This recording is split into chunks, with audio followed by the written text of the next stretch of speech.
All right. May we please have a city council meeting is back in session here in the council chambers. May we please have a closed session report?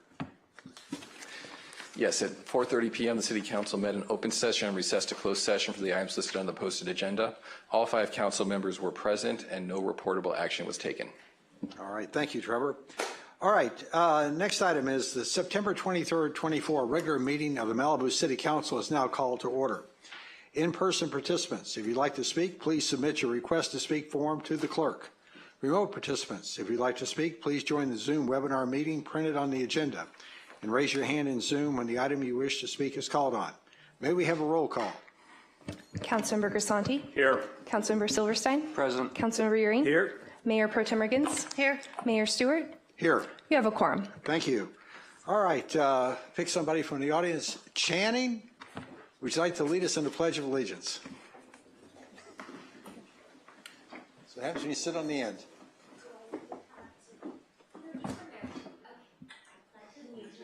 To the flag of the United States of America, and to the republic for which it stands, one nation, under God, indivisible, with liberty and justice for all. Thank you. All right, may we have a report on the posting of the agenda? The agenda for this meeting was properly posted on September 13th, 2024, with the amended agenda posted on September 20th, 2024. All right. May we please have an approval of the agenda? I'll make a motion to approve the agenda, asking if we could reorder items 6A before 4A. 6A before 4A? Yes, all right. please. I'll second that. Second that. With the amended order of March, let's call for a vote. All in favor say aye. Aye. Aye. Any opposed? There being none. So 6A is now before 4A. All right.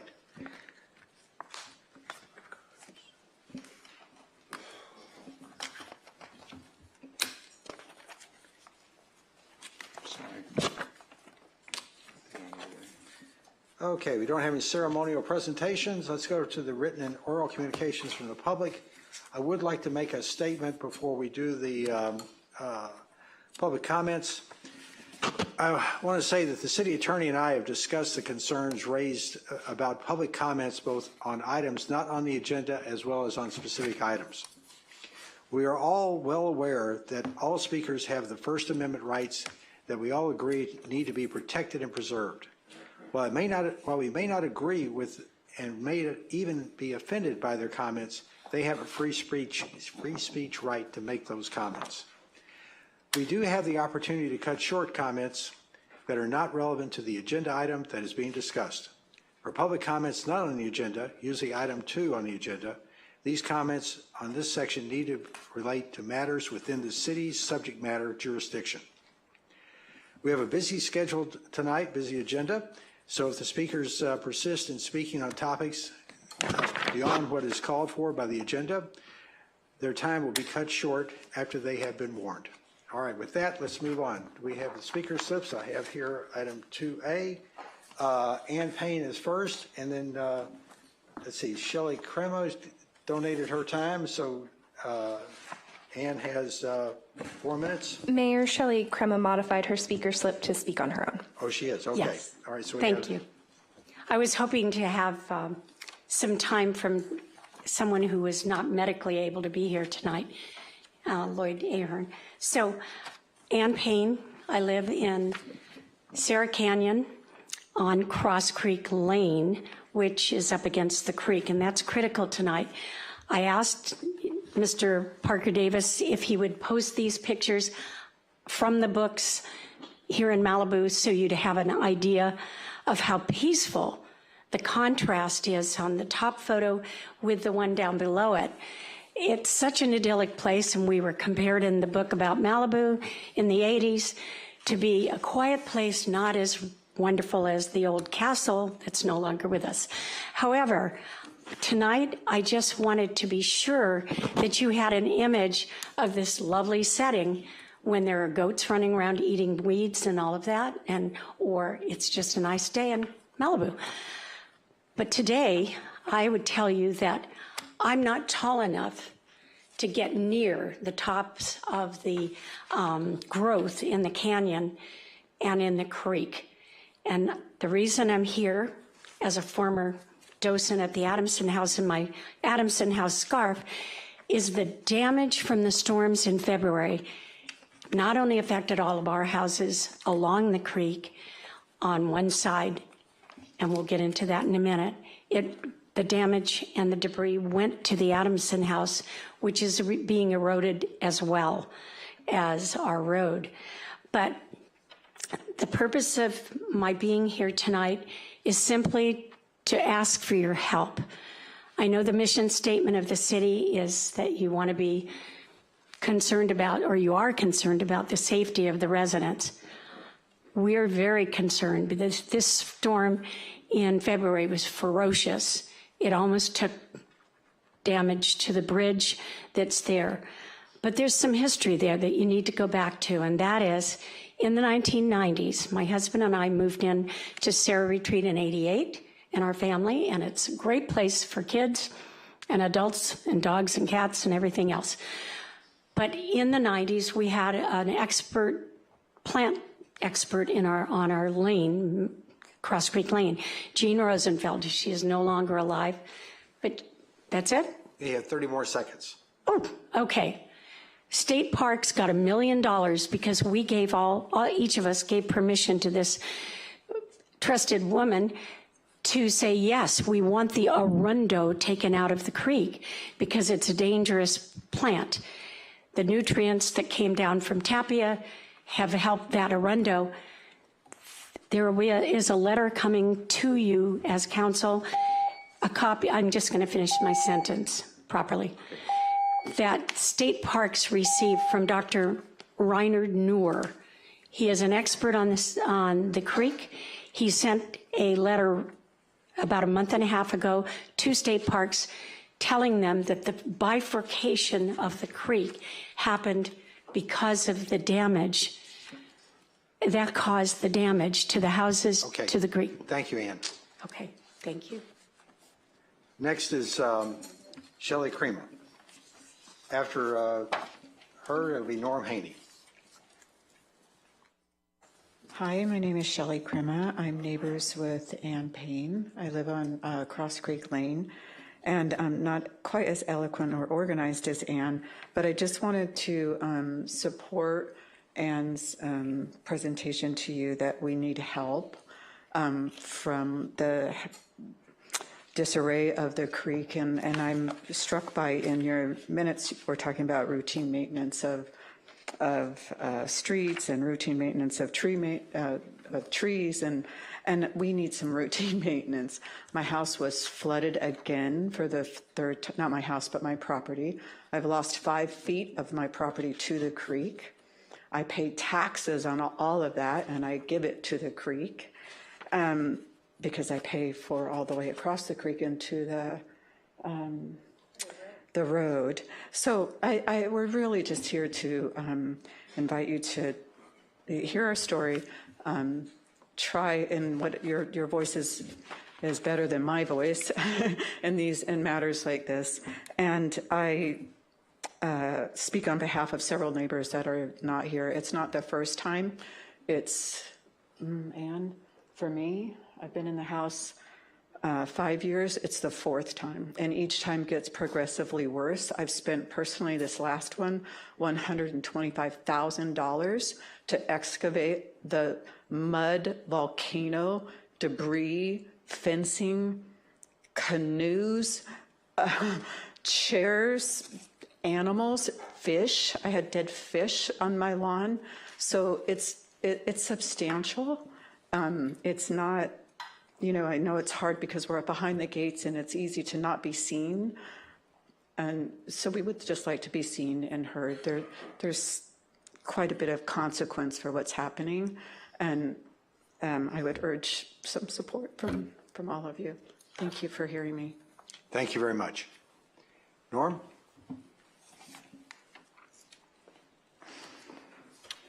Honorable City Council members,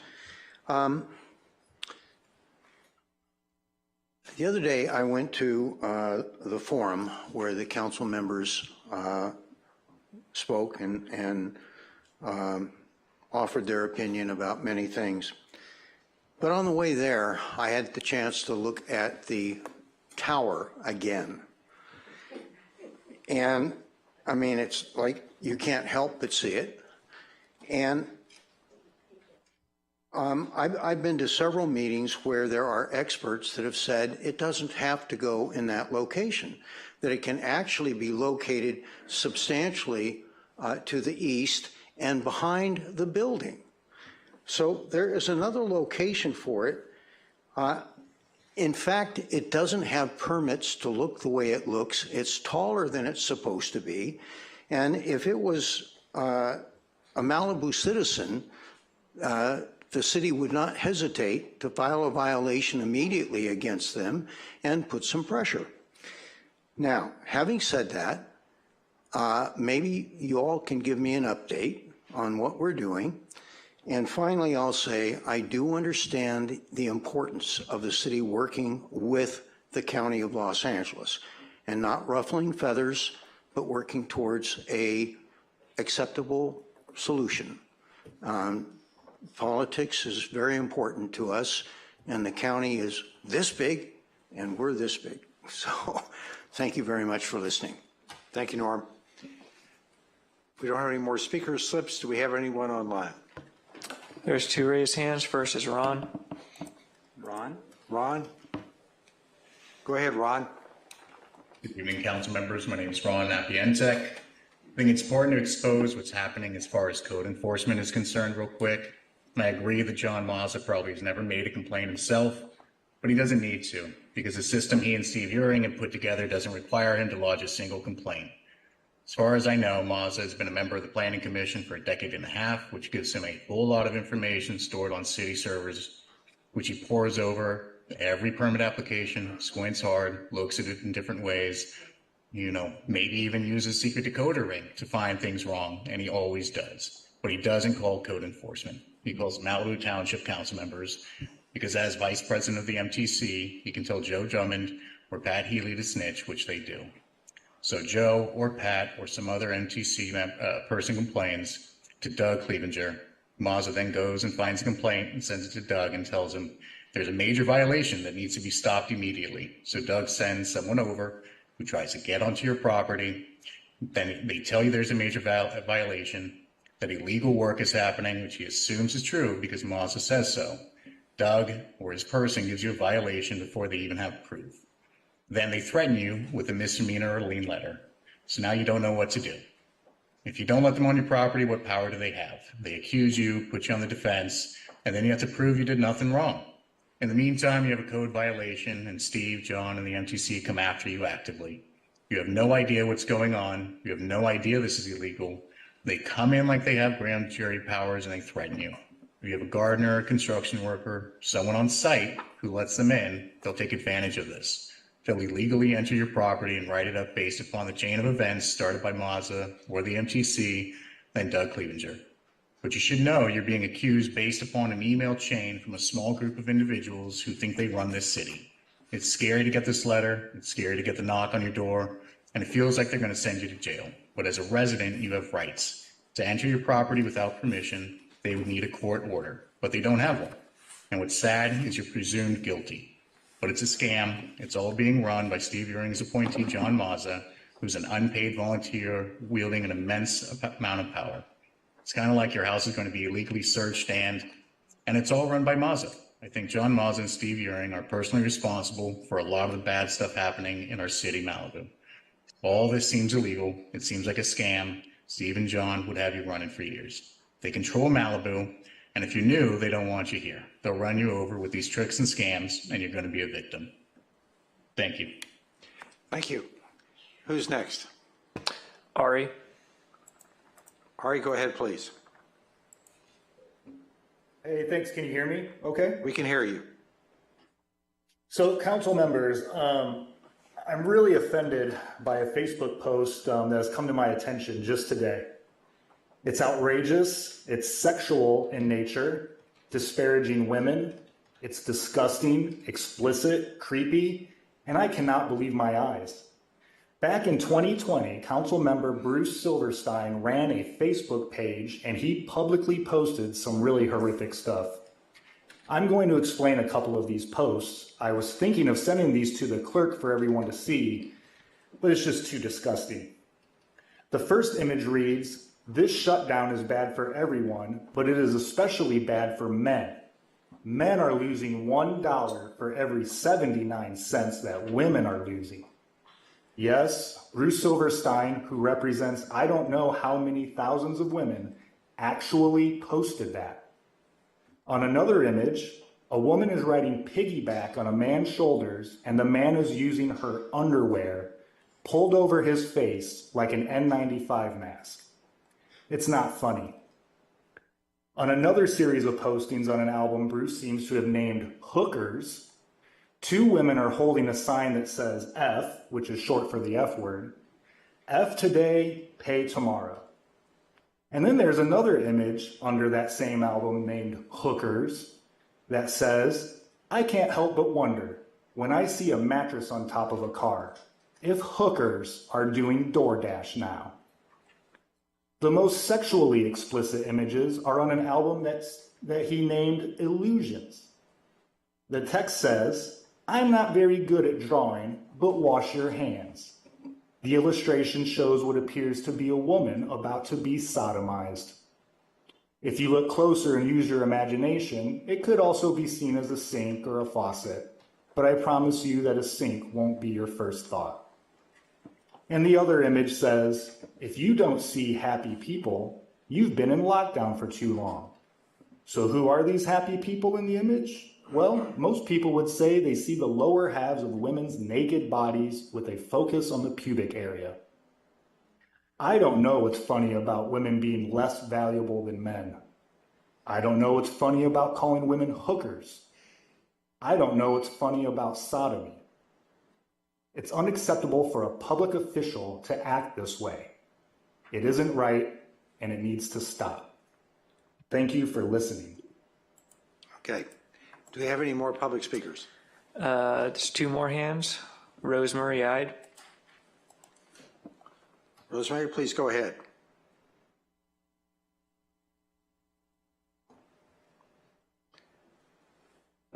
Is she muted? She's been asked to unmute. Rosemary, you're unmuted. Are you there? Let's go on to the next person and come back to her, please. Ann Donine. Ann Donine, are you available? Hello. Can you hear me? Is this Ann Donine? Yes, it is. All right, please go ahead. All right, this is sickening and it's absolutely got to stop. Are you trying to divide Malibu or what? Malibu Township Council is the oldest citizens group around. We started before cityhood, years before cityhood, and set up a committee to establish Malibu as a city. Some of the most outstanding members of the community have started cityhood and remained with MTC for the entire time.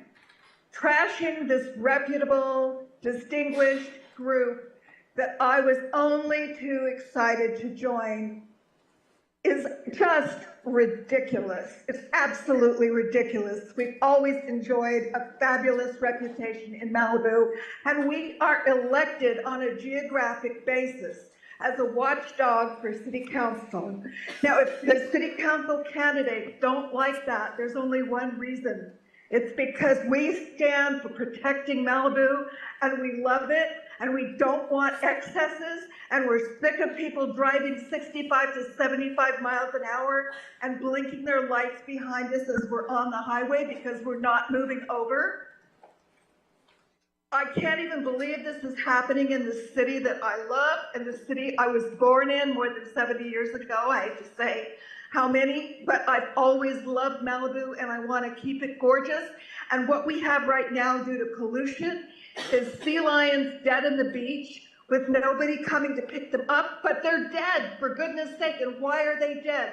Because pollutants are washing down out of the streams into the water, and because of rising climate temperatures. And for people to go around bad-mouthing John Mazza, who's one of the most outstanding citizens in our community, is just horrendous.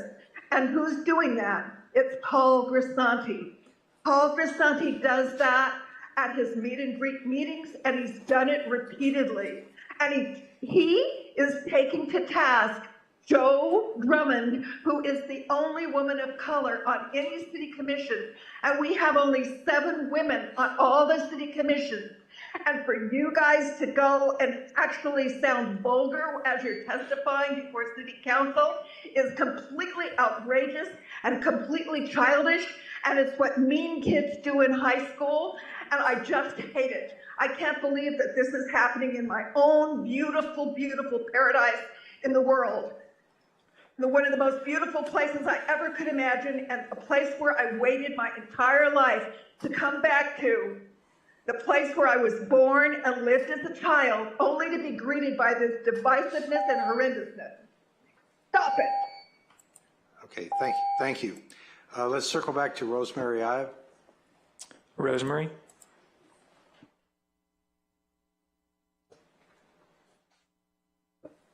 She's unmuted. Rosemary, please go ahead.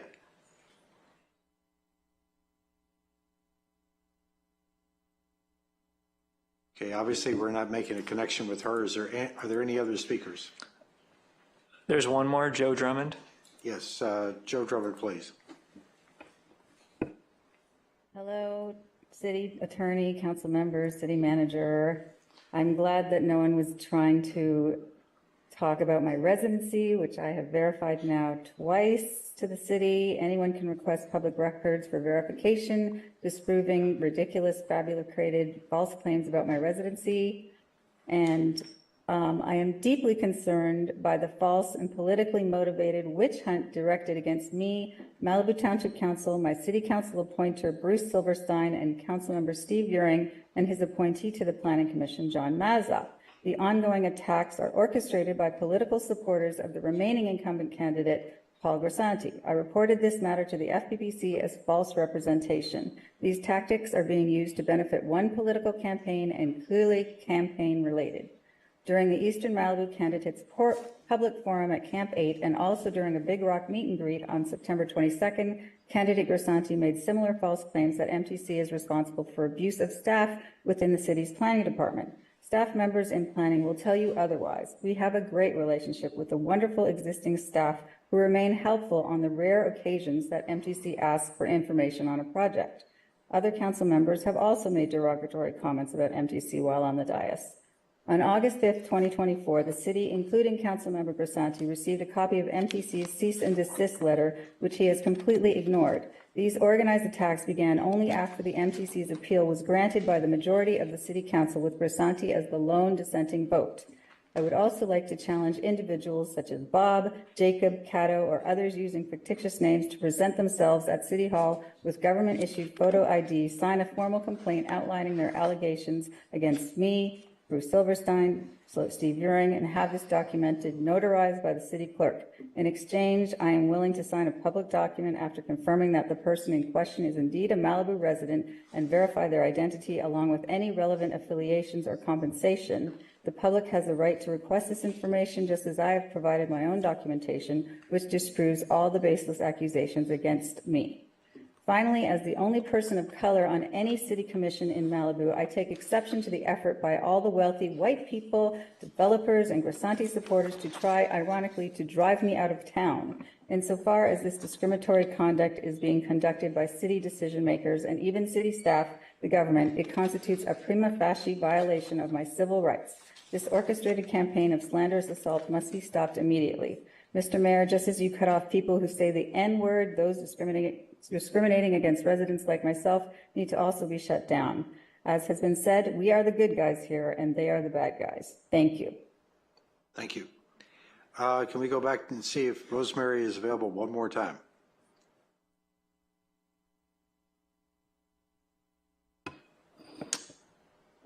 Rosemary is unmuted. Rosemary, can you hear us? Okay. She may be having problems with her own microphone. Okay. Are there any other public speakers? Those were all the raised hands. All right. Thank you very much. Yeah. Can I just quick comment? Go ahead, please. I ran across a quote this morning, and I was doing some other work, and it sort of said that anonymous insults are created by losers, told by fools, and believed by idiots. So I appreciate the enhancement they're making to our communication up here with those phone calls. I'm sorry, go ahead. Go ahead. All right, thank you. All right, let's move on to city manager updates. Any commissions or committees? Do we have any of those? No, we don't have any commission or committee updates. All right, let's turn it over to the city manager then. Thank you, Mr. Mayor, members of the City Council. A few things to share for you today. One, just wanted to note that our human resources team will be attending the Career Fair in Los Angeles coming up on September 25th. So they're trying to get out there and get into some new places to do all that we can to boost our recruitment efforts. Some big news, of course, that has came out this week regarding school separation. Many have probably already seen this information, but we're pleased to announce jointly along with the Santa Monica Malibu Unified School District that both entities' subcommittees have come to agreement on a proposed school separation package. This package, of course, is a significant milestone in our ongoing efforts to establish an independent Malibu Unified School District. This package is now ready for public review and includes 3 key agreements: a revenue sharing agreement, an operations transfer agreement, and a joint powers JPA agreement. These agreements outline the frameworks for how resources, operations, and services will be shared or divided between the 2 entities, ensuring that both Malibu and Santa Monica students continue to receive a high-quality education post-separation. Following the finalization and approval of these agreements by both the City and the Board of Education, expected in October, and we'll let you know when we get that scheduled, the next steps would involve the Los Angeles County Committee on School District Organization scheduling a public hearing potentially as early as November 2024. They would be scheduling 1 public hearing here in Malibu and 1 public hearing in Santa Monica. As soon as we have those dates, we will inform the council and the public. We continue to await word from the governor's office on SB 1297, the speed camera bill. And I know the mayor has an update on 1509 that he'll be giving during his report.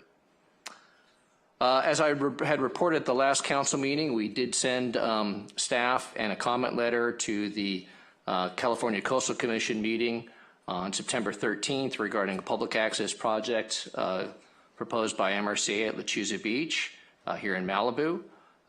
The Coastal Commission took jurisdiction over the matter and ultimately approved the proposed restroom at the location, and that matter is now finalized.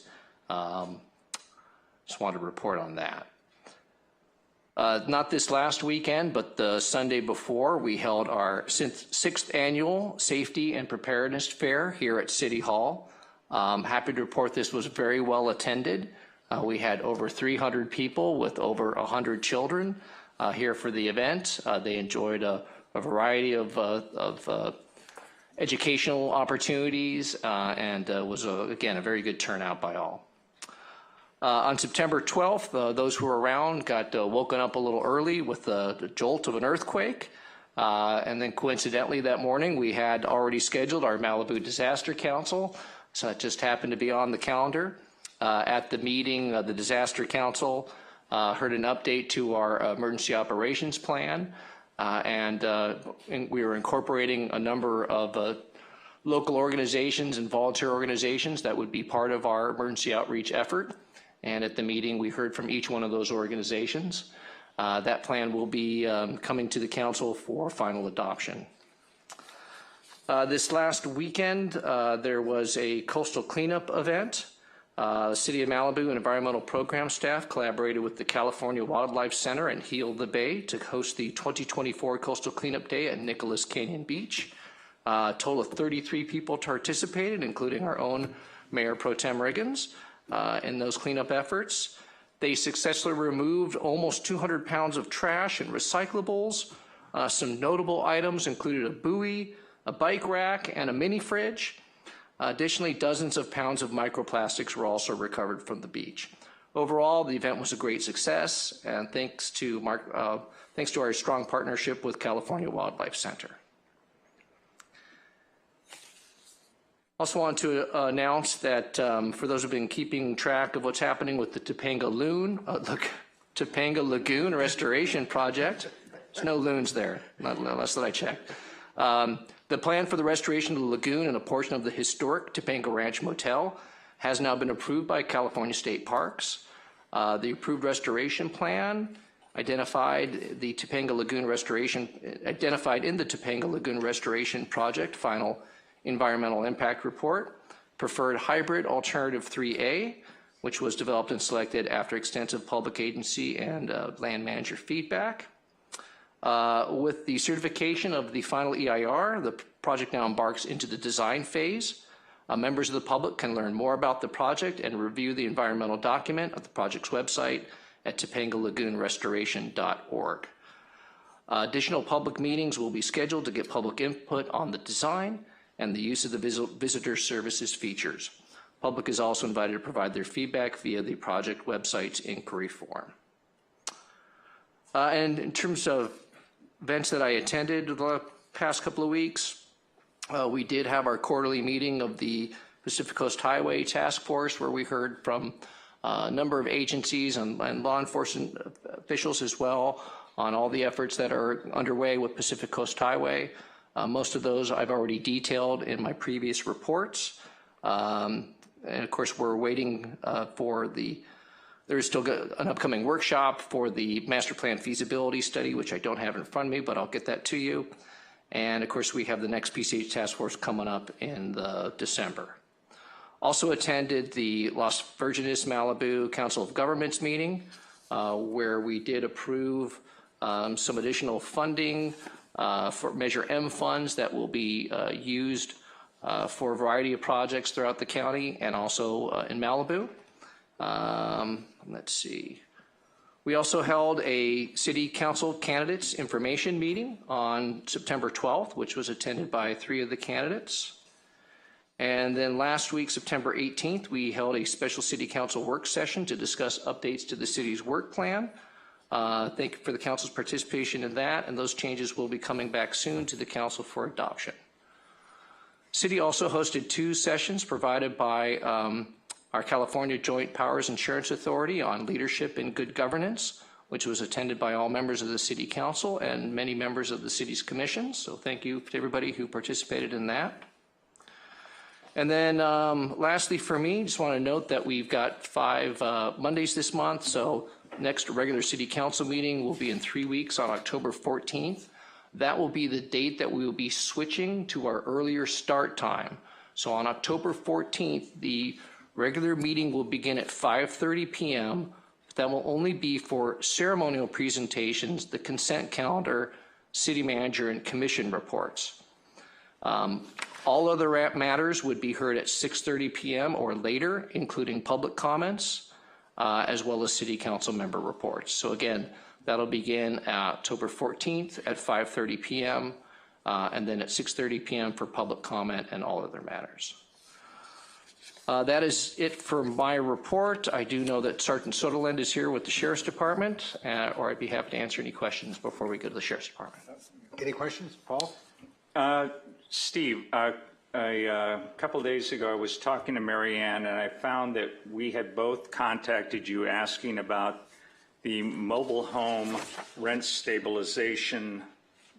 park rent stabilization commission that was originally set up about 20 years ago and had been gone on extended vacation about 10 years ago. And it is apparent at this time that we need to repopulate that commission. How do we go about doing that?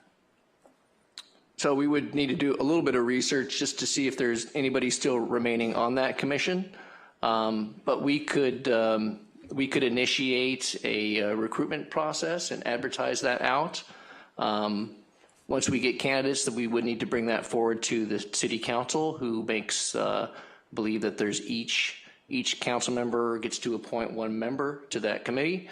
So we would go through that process, and we could bring something forward to the council at an upcoming meeting for the council to consider making those appointments. That would basically repopulate the committee if it needed to be called into action. I have found the last member or at least the last to retire. It was Pete Tompkins. He still lives in the community, and I contacted him today. He didn't rush to volunteer because you have to fill out a 700 form every year, but who knows? I don't know who the other 4 were.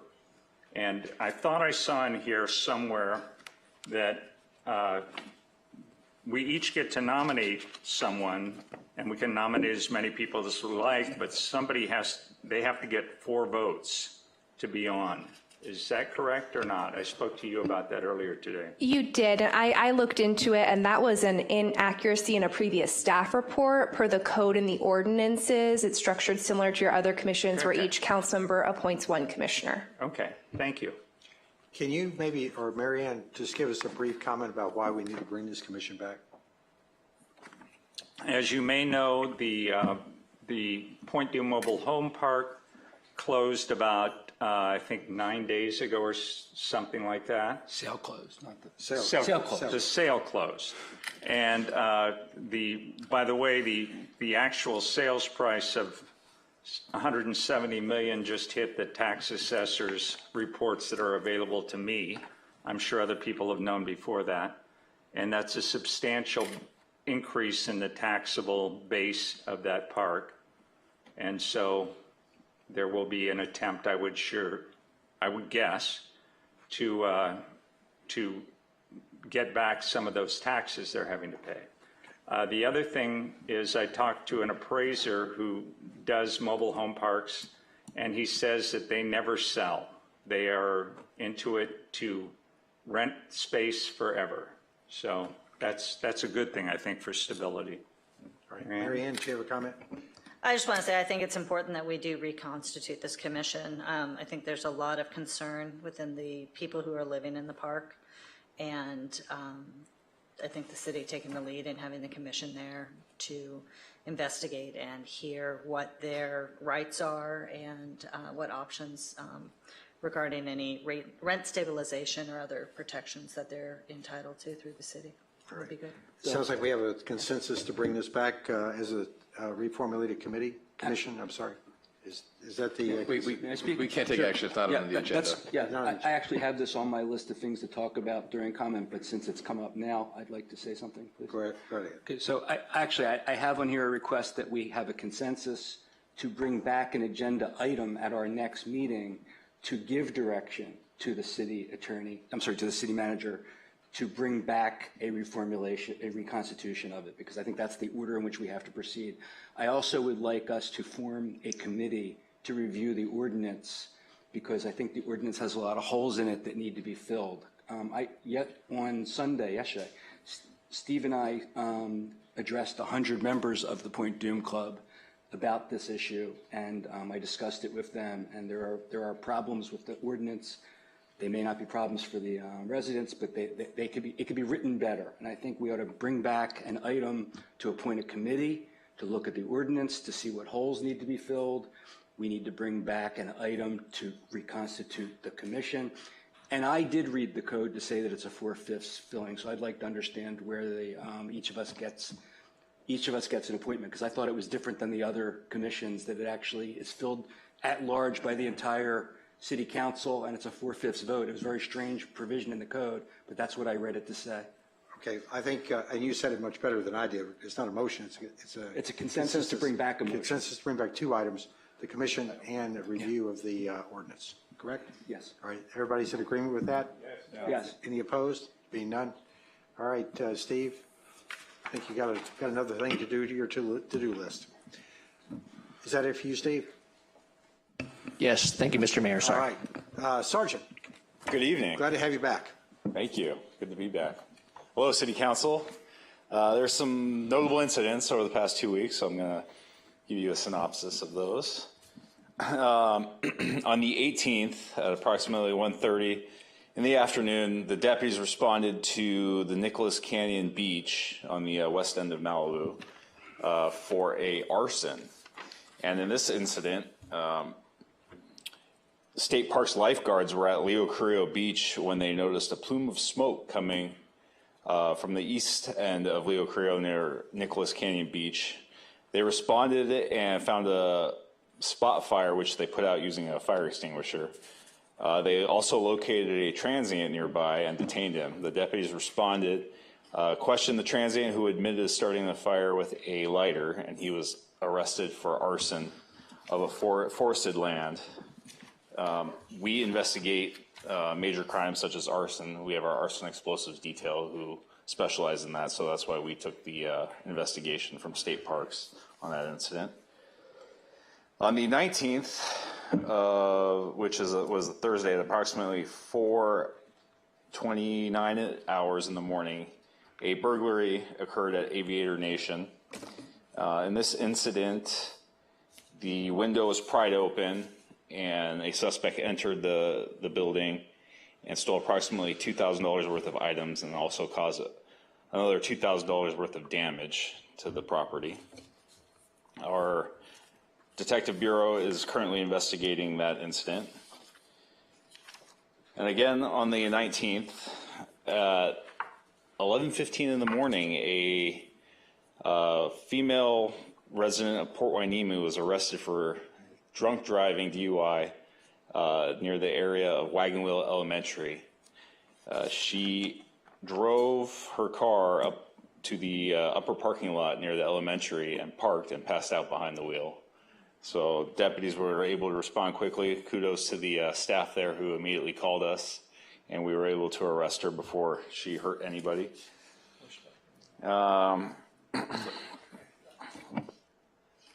On September 17th, I happened to be driving in the 22,000 block of PCH when I noticed a Corvette that exited one of the properties there.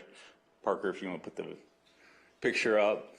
When the Corvette exited the property, he decided to floor it and swung the the back end sideways on PCH and accelerated it down PCH about 70 to 80 miles an hour right in front of me. So I decided we can't have that. So pulled him over, arrested him, and impounded his car for 30 days.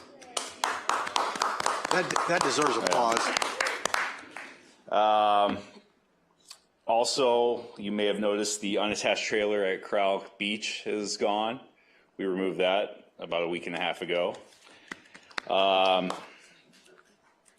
last week, our drone program, which is one of the major components of Captain C2's plan for the station to enhance law enforcement in the area, was officially approved. So you might see a drone flying around on an incident that we're at. So look for that. And finally, Steve McClary talked about the Safety Preparedness Expo that we were at. It was a great event. There were a lot of kids there. And the In-N-Out was delicious. I'm happy to take any questions. Anybody have any questions?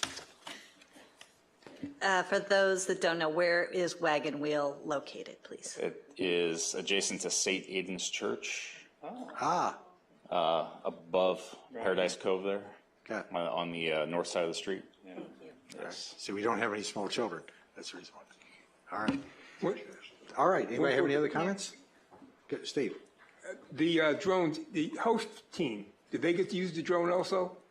So our drones are assigned to our station, and if they request to use it, we can assist them with it. Cool. Yes. Thank you very much. Okay. Thank you, Sergeant. Thank you. Thank you. All right. Let's see. Let's start with the council members on reports. Who wants to be first? Bruce. Sure, happy to go first. So first of all, thank you for everyone who spoke. Ann and Shelley, if you could let us know, not now, but let us know what kind of help you're looking for, because that was unclear, to me at least, from what you had to say.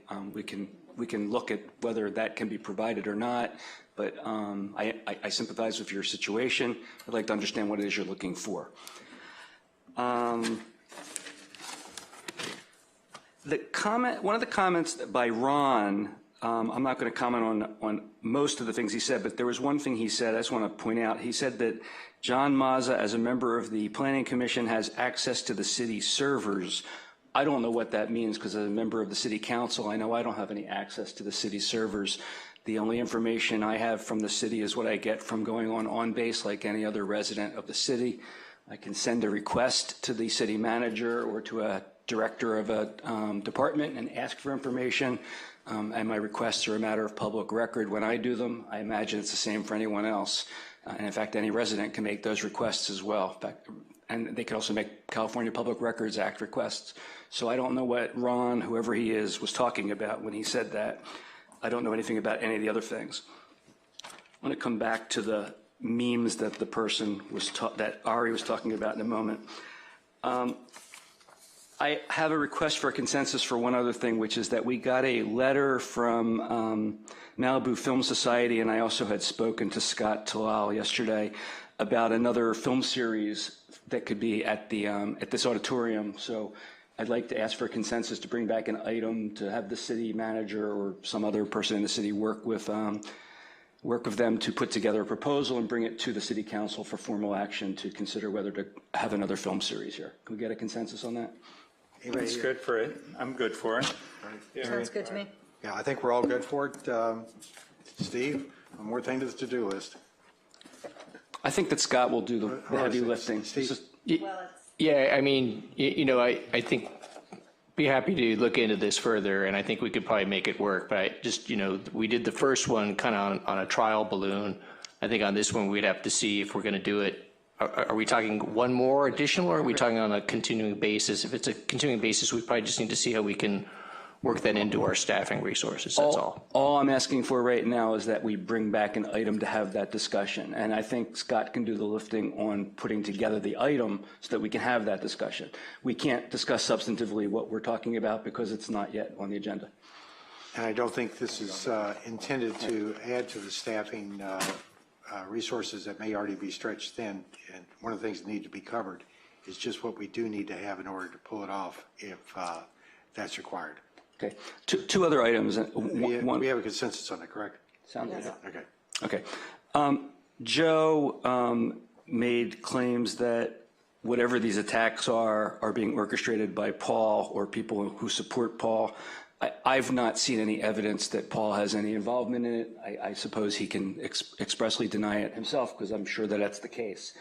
None of us have control over what people who support us do. A lot of times people that make these comments and public statements don't even support us, but we have no control over what members of the public do. I think a lot of people ascribe to us much more powers than we have. We have the power to cast a vote at city council meetings. That's pretty much it. So I have no reason to believe Paul's behind any of that. And I would hope that just as Joe is opposed to the people who are making these anonymous and false accusations, unless there's proof of that, I would hope that that wouldn't be repeated as well. Lastly, I do want to speak a few minutes about the COVID-19 memes. In March of 2020, months before I even decided to run for city council, I created a Facebook group called COVID-19 Memes. I'm very proud of having done so, actually. There are 7.3 thousand members as of today, and it went on mainly during the pandemic, and it gave people a respite, an opportunity to laugh and smile and joke while we were all locked up in our homes. The cover of the group states, 1 minute of anger weakens the immune system for 4 to 5 hours. 1 minute of laughter boosts the immune system for 24 hours. The first post by one of the members, one of the latest posts this year. I'm so grateful this group is still up and running. I need comic relief more than ever. And I'll read one other thing, which is that I had a pinned post at the beginning. Most of the humor here seems to be appreciated, but some people do seem to be very touchy about certain issues, and some folks do seem to go a bit overboard. Remember, it's all in jest, at least in this group. If a post offends you, take a chill pill and remember it is intended to be humorous. Some humor succeeds, other humor bombs. It's all in good fun. Notwithstanding the foregoing, if a post offends you, feel free to flag it for review, and it will be removed if upon further reflection it seems to go too far. Stay safe, stay well, and maintain a healthy sense of humor. There were 3,500 posts on that group that were submitted by people all over the world. And there also were 500 to 1,000 members in Malibu. In fact, that's who it was created for in the first instance. People got a lot of fun out of it, and that's all it was. There were headings such as potentially offensive memes, which I believe is where this person found them. There was Lysol, Clorox, and UV light memes. There were political issues. There were song parodies. There were parodies about the Tiger King, which came up during the pandemic. There were zombie apocalypse memes. There were memes about toilet paper hoarders, killer bees, and all sorts of ridiculous things. It's all in jest, and it wasn't intended to offend anybody or to be sexist, discriminatory, racist, or anything like that. And if you don't have a sense of humor, I feel bad for you. Thank you. Who'd like to go next? Pick one. Okay, I believe I know what Ann Fulton and Shelley Kramer were talking about. I think we addressed it briefly at the last meeting. The people who are doing the dam removal have stated that what has happened is as the water comes down the mountain, when it starts to level out and slow down, all the solids sink out. And as a result, Ann has a huge island in her backyard, which is now almost shore to shore. And the creek bottom is going up about a foot a year. And the same thing is happening in Bonsall Canyon, which is why there's water in the underpass. And what we need to do, in my opinion, is talk to somebody at Fish and Game, get them to realize that a healthy ecosystem is not formed by pushing the water off into a neighborhood. We need to claim some of the earth that's in there and put it in the county's SCOOP program, which I learned about today, which is they're going to try and use the dirt from the flood basins up in the San Gabriel Mountains and other places around LA and use them for beach nourishment programs in Redondo Beach and one in Malibu if this all works out. But I think those are the people we're going to have to talk to, but we need Fish and Game to sign on. The other thing I wanted to talk about is that I worked the safety fair, and yes, there were a lot of kids there. There were a lot of people there. The recreation group did a great job of promoting it. We've never had so many people there. I showed up to work at 8 o'clock and didn't leave till 3. It was a lot of fun. A lot of people came in. It was great. And you're smiling over there. I guess that means you're ready to do it again next year. Okay. About a week ago, I got an invitation to an interfaith breakfast, which was held at Lost Hills.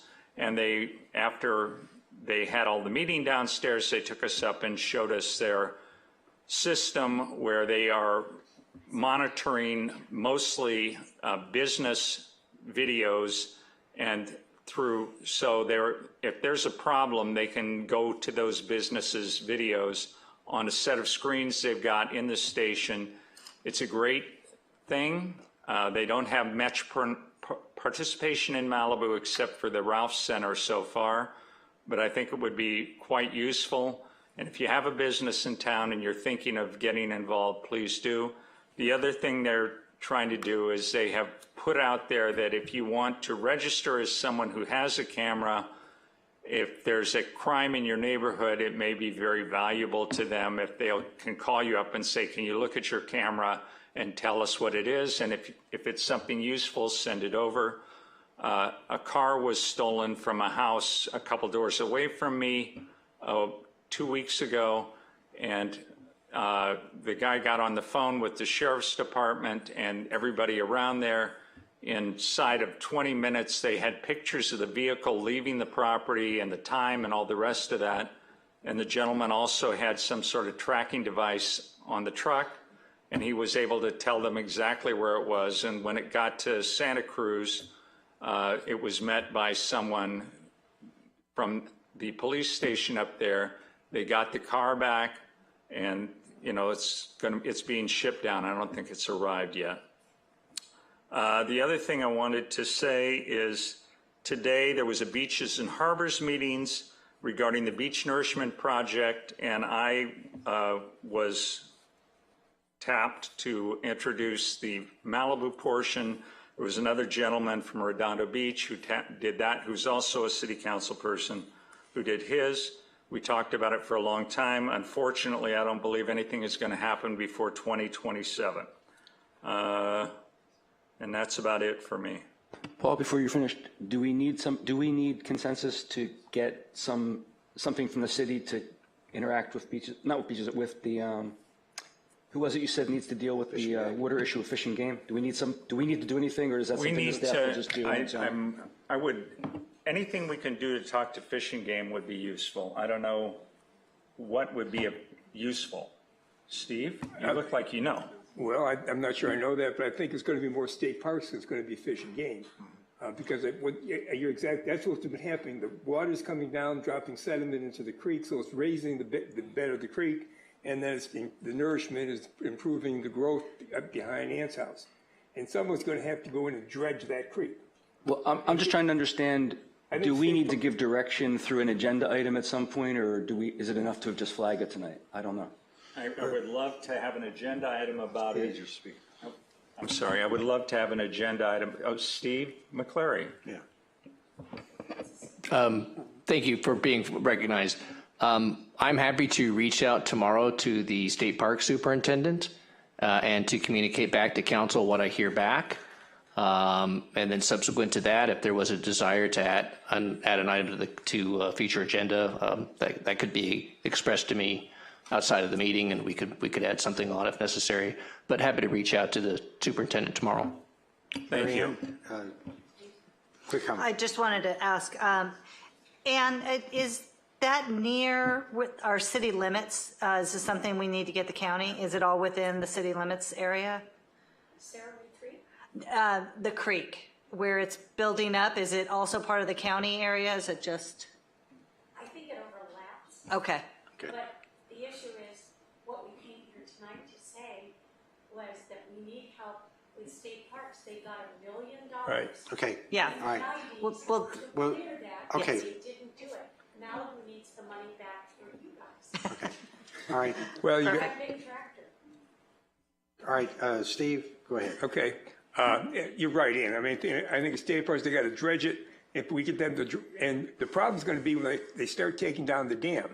This is, They shouldn't be trusted. I'm just saying, it's going to, it's going to get worse. I mean, so we got to, and talking to somebody from state parks and getting them to understand, well, you know, they had the meeting with the dam people that you and I were at, right? And they understand what's going on in the creek. They just haven't done anything to fix it. So we got to squeeze them a little bit more. They understand it very well. All right. Yeah. They're looking forward to doing it. All right. Right, okay, got it. We don't have conversations with the audience. Okay. October 14th, I think it is, Farmers Market's 25th anniversary. And we had talked about providing some kind of a certificate or something for them at our next meeting to recognize, 25 years is a fairly long run at it. So if you guys could put that on your agenda, I would appreciate that. I was at the strategy meeting with the city manager mentioned, and just one other thing, the last survey for the land survey has gone out. I think we got another couple of days to fill that out. So if you have not completed your survey in terms of what you want to use the lands for, this is the time to do that, because I think we shut it down after this and we start going through understanding what everybody asked for. So pay attention. You should have gotten an email the last couple of days with that survey. Fill it out, send it back, and let's see what we can do. Mayor, up to you. Okay, Mary Ann's next. Okay, I'll try and be quick. I also attended the safety fair, great thing.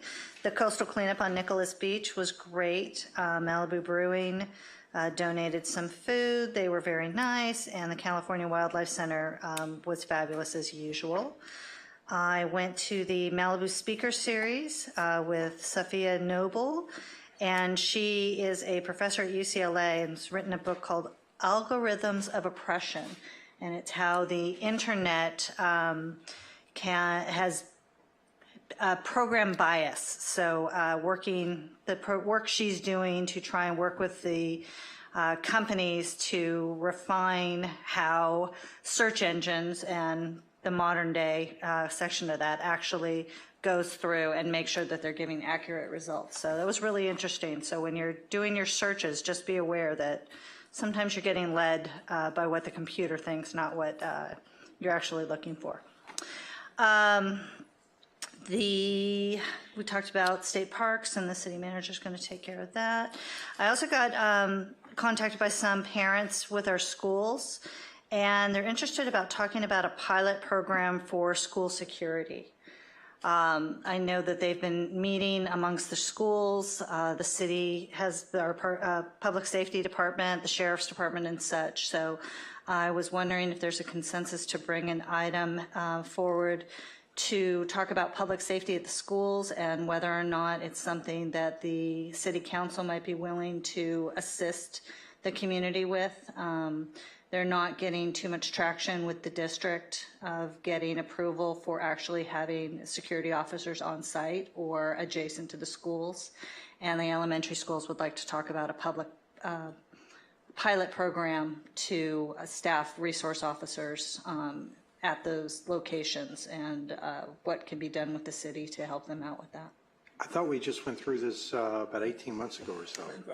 Well, it's recommended by the reports, but they don't actually have the security officers on site.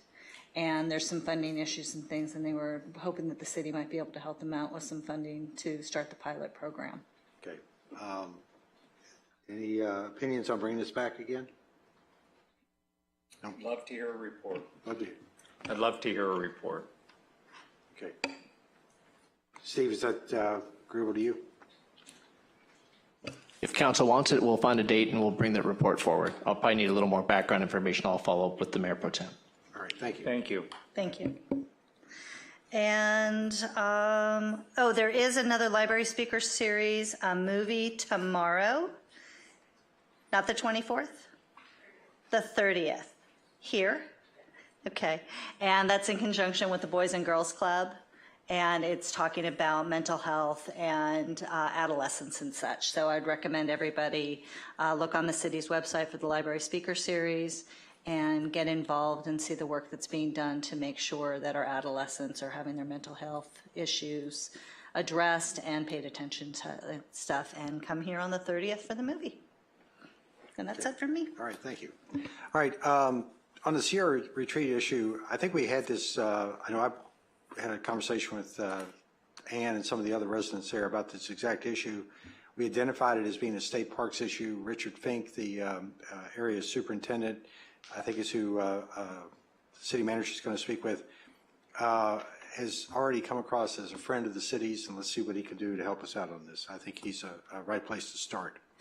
The safety fair, all I have to say is 300 people turned out, so did the In-N-Out truck. I think there's a direct correlation, but we'll let it go at that.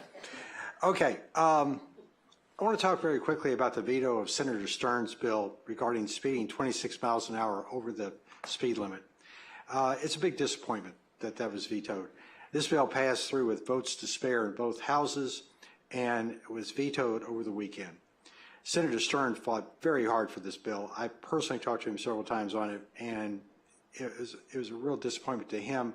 The city was in full support. We sent letters. I know some of the other cities did as well to support it, and it's unfortunately that it came out the way it did.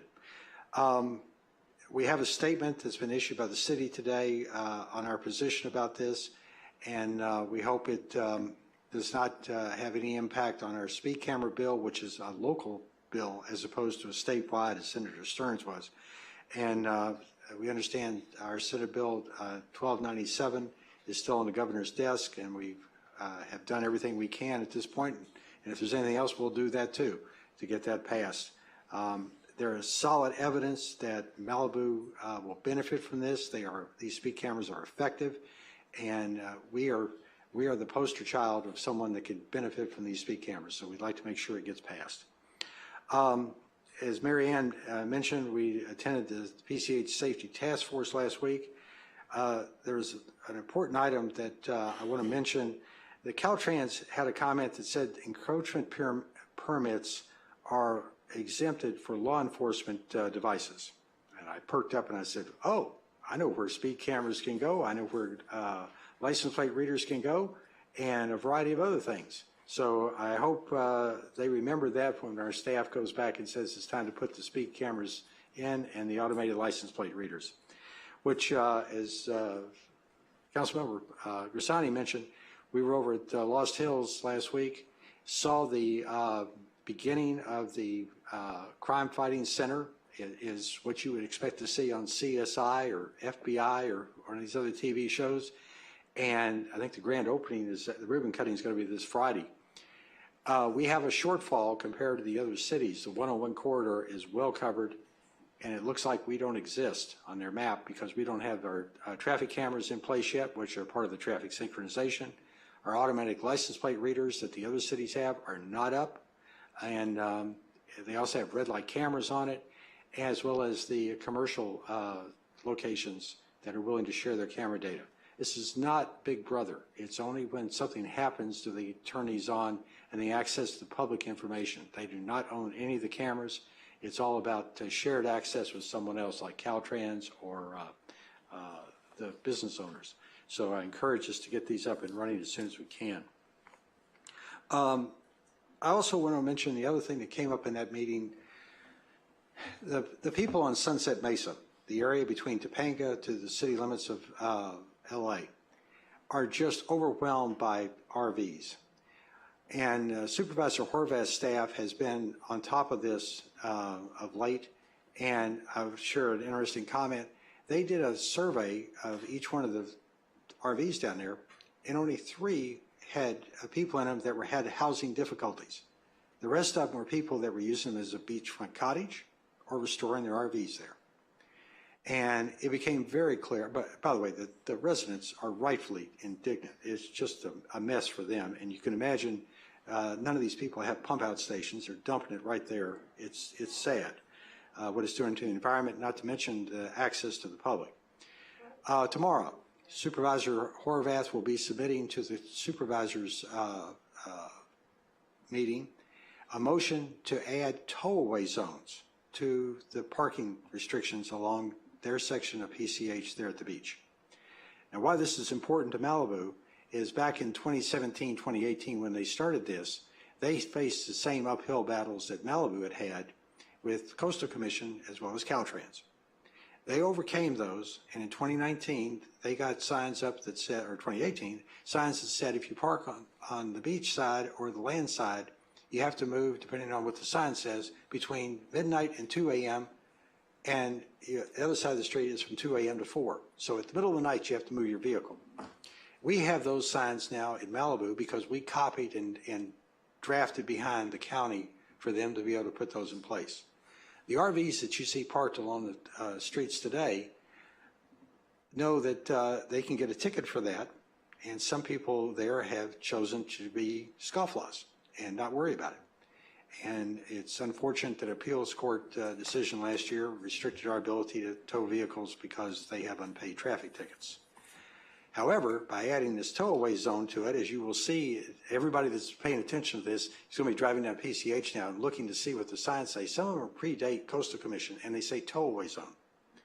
We would be able to tow away these vehicles if they're parked there, and we had that authority. So I'm going to ask if we can have a consensus to see what we can do to follow the county. We'll see how it comes out of the county commission tomorrow, county supervisors meeting, and either join them with the application process or be right behind them so that we can take advantage of that. I have a copy of the resolution here from Supervisor Horvath's office, and I got to tell you, it's a welcome relief if we're able to pull this off. So if we have a consensus for that, I'd like to put it on the table. Yes. Most definitely, and I think the request should be to decide to join them. Yes, and whether we join them or it's better for us to follow behind them as we did last time around, let's just get that on the table. And all we're looking for is a little sign at the top of the no parking sign that says tow-away zone. So I look forward to hopefully having that in place, but I will caution everybody, it took us almost 2 years to get those through Coastal last time around. Hopefully we're a little quicker this time. All right, with that, I'm through with my comments. Anybody have anything else as we wrap this up? Actually, I have a question maybe the city attorney can answer. Do we need permission from the Coastal Commission for the words that are on signs or only for the placement of signs?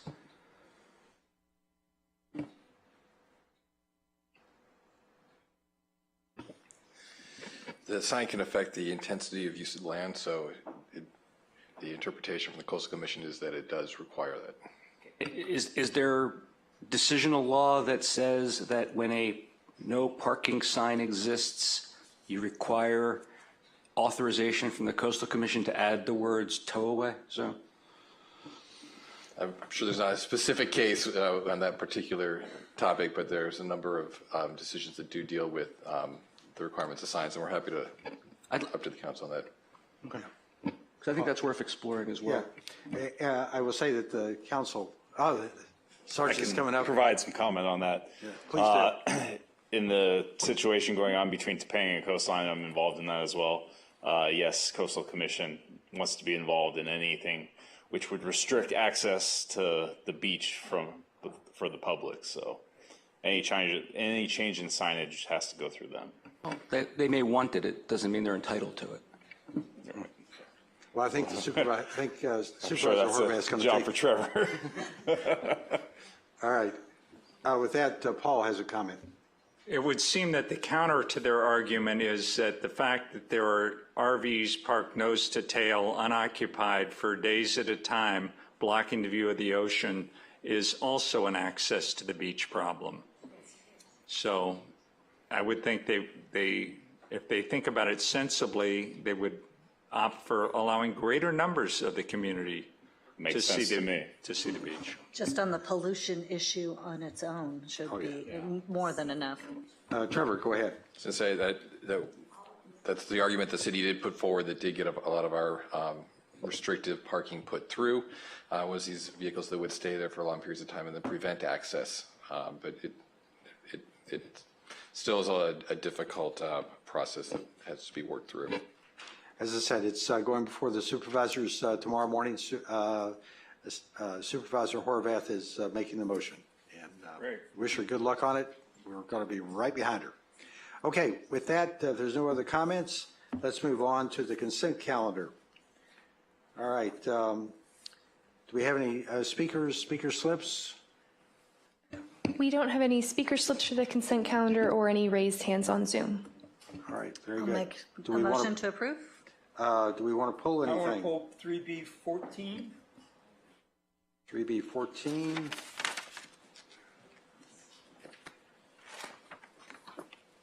Anybody else? I'd like to pull 3B11 and 3B13. Just more clarifications than anything else, so don't everybody get panicked over there. So I'll All make a motion to approve the consent calendars, pulling 3B11, 3B13, and 3B14. Do I have a second for that? Second. All right. Any other comments? There being none, voice vote. All in favor say aye. Aye. Any opposed? Being none, consent calendar is approved with the exception of 11, 13, and 14. We'll take them in order. I guess I'm the first one up. Paradise Cove and Zuma Beach median improvements. My only question here, Rob, was at Winding Way West. You're going to put that median at Paradise Cove. What are you going to do about Winding Way West? Because that's already a very dangerous intersection. I was just wondering how this is going to affect that. Unfortunately, that's not in the scope for this project, but we can kind of work with Caltrans to see discussions on what can be done at that intersection. I'm working closely right now with Caltrans on their two big projects that they're working on. One of them is their CAP-M project, which is on the southern end of the city. The other one's on the northern end of the city. This will be included in the northern end. I know there's a number of items that they're actually looking about doing. I think this is one of the things that they're looking to try to resolve. So I'll work closely with them and see what can be done there. With the 500 feet of median is not going to reach the Winding Way? I wasn't sure what the distance was there. Correct. Okay. Plenty of room separated out so people can still get across the PCH? So this project does not include that and with the scope of work. Doesn't mean that it can't, and I'll work with Caltrans to see what we can do to kind of accommodate and look at that, but it's something we can look at and evaluate. Okay. Anybody else? Mary Ann, you have a comment? Yeah, well, one of the things is to extend the left turn pocket going into Paradise Cove, correct? Correct. So it'll make it 100 feet? Right. So going westbound, oops. Correct. And then I had a question about Zuma, the Zuma Beach area. Where are you talking about having a median? Is it just coming from the Bush Light to the west? Or will it go from westward to Bush? It's not the westward to Bush. Okay. But that's something too that we're working very closely with Caltrans on looking, developing strategies on what to do that too with their project. And there's a number of ideas we're looking at. Something that is not out of the question for this project, but it's something right now it's this area where we're looking at. It's the first area you mentioned, but we can see how we can morph into more, kind of see where it goes during the design process. Yeah, they had a lovely piece of artwork that showed from Bonsall to Bush, an elongated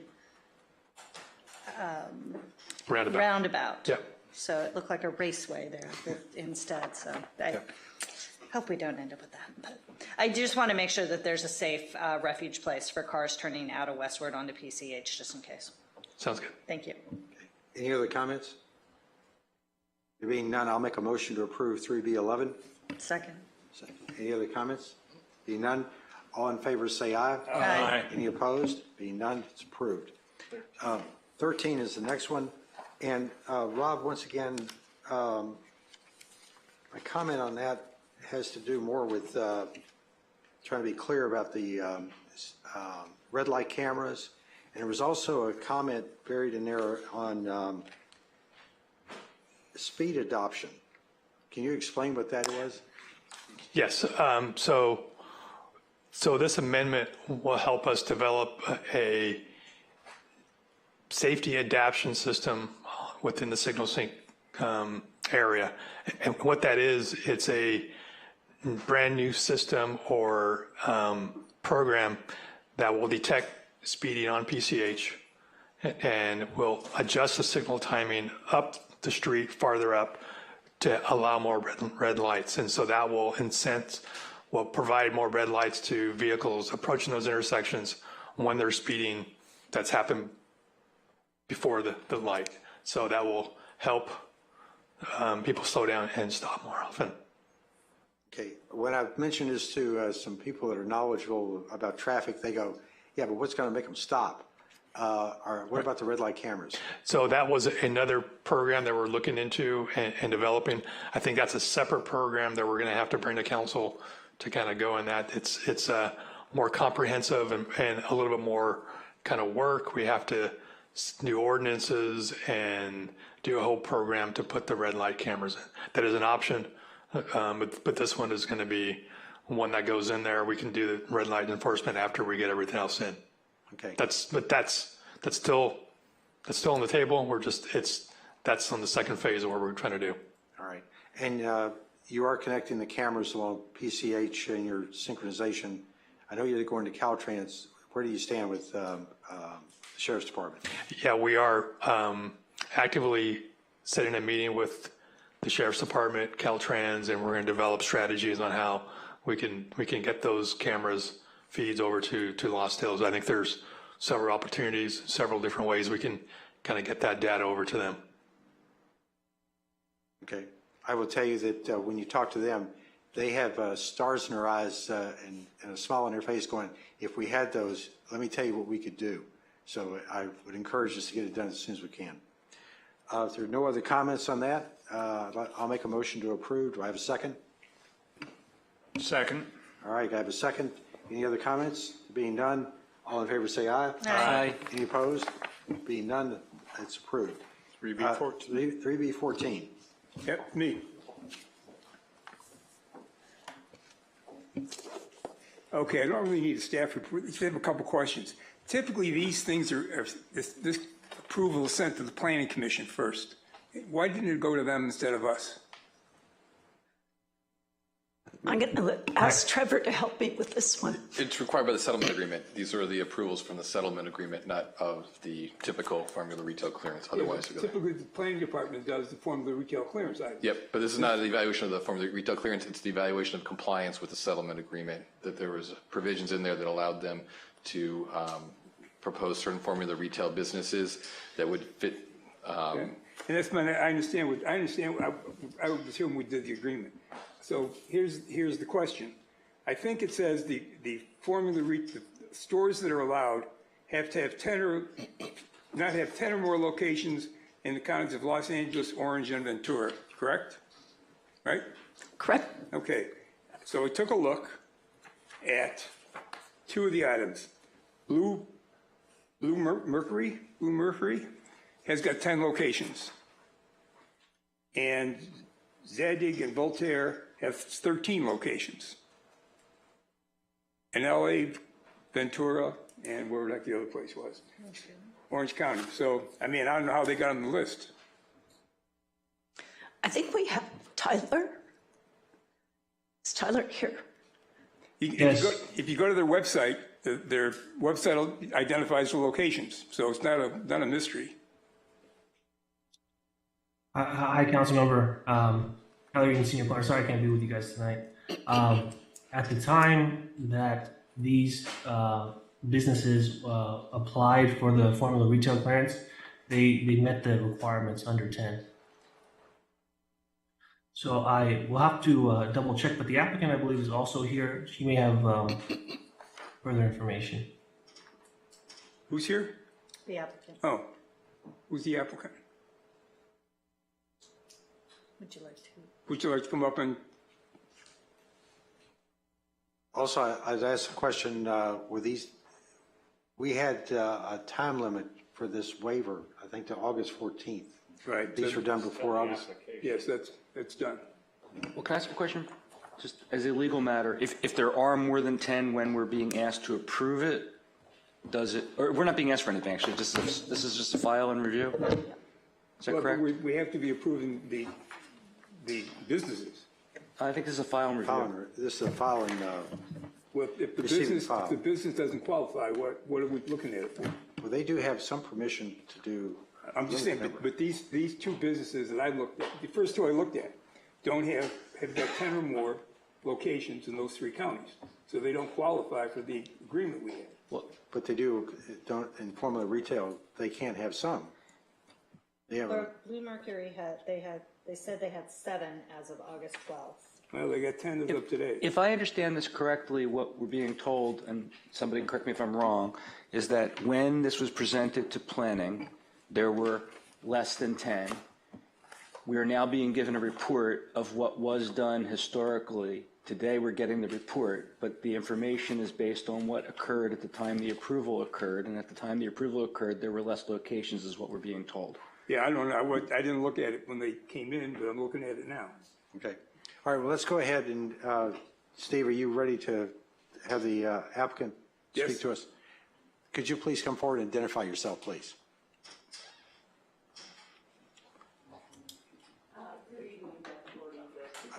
Microphone. Sorry, if you can give us, push the button in front of you.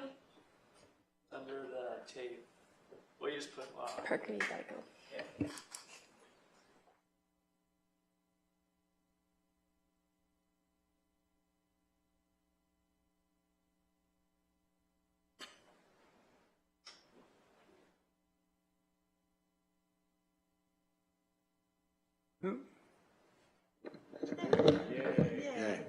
Parker to the rescue.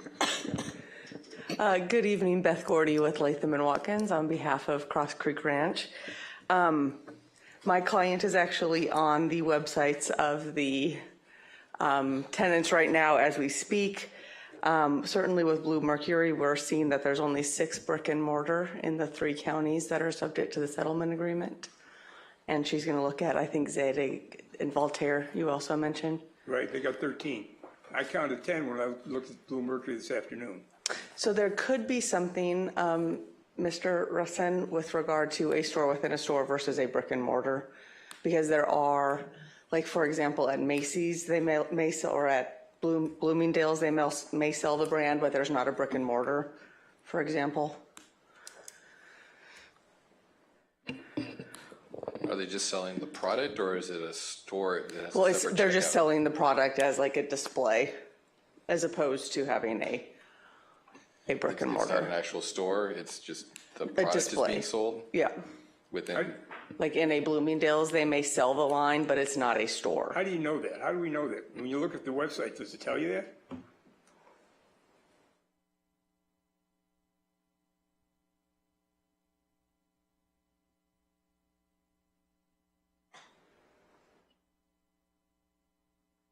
Look, here's what I suggest. I mean, why don't we approve the ones that we don't have a question about and have Tyler go back and just take a look at the other 2, and if they apply, they work, they bring them back. If they don't, they get kicked out. How's that sound? That'll save everybody some time. Well, I don't know that I'm comfortable with that.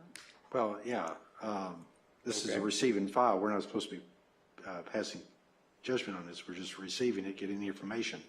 If we've got a problem with it, I think we need to bring it back as a formal request or understand why it was approved and then should be declined now or confirmed approved. I look at the city manager and the city attorney. Any comment on that?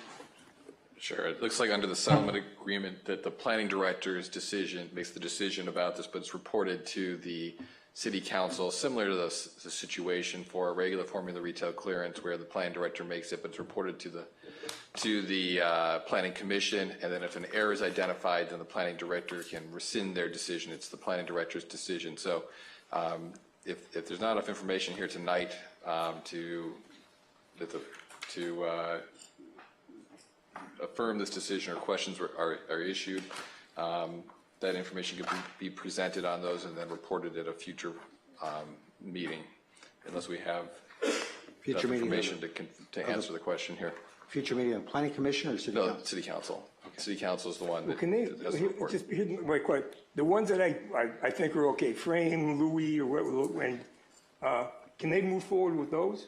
Can they, so they can get those in, and then the planning director can make a decision on the other two? The council could ask for a continued report on the two items, is it Blue Mercury and?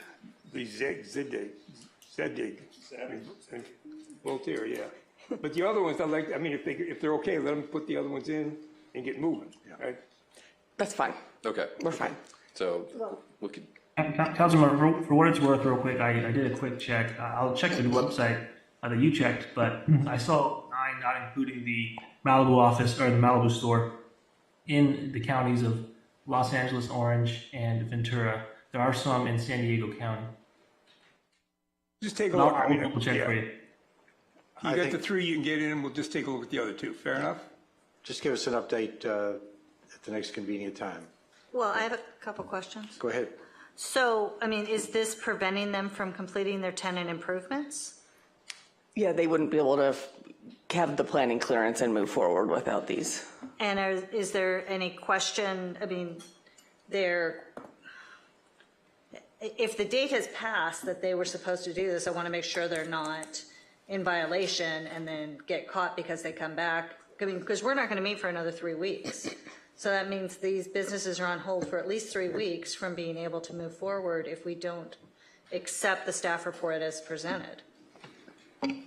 Well, no, I mean, what can happen is, if the planning director checks it out and they do qualify, tell them they qualify, and you can move forward, just come back and give us that report. Same thing as this receive and file deal, right? I mean, that work? Bruce? I'm looking at Trevor as well. You have a question from Steve.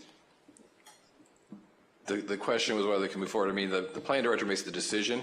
It's just a report to the council. Right. But without that, the finality of the report, it leaves some uncertainty, and I doubt that they would want to complete that if that was still leaving open. It's up to them what they want to do. It is the planning director who makes the decision.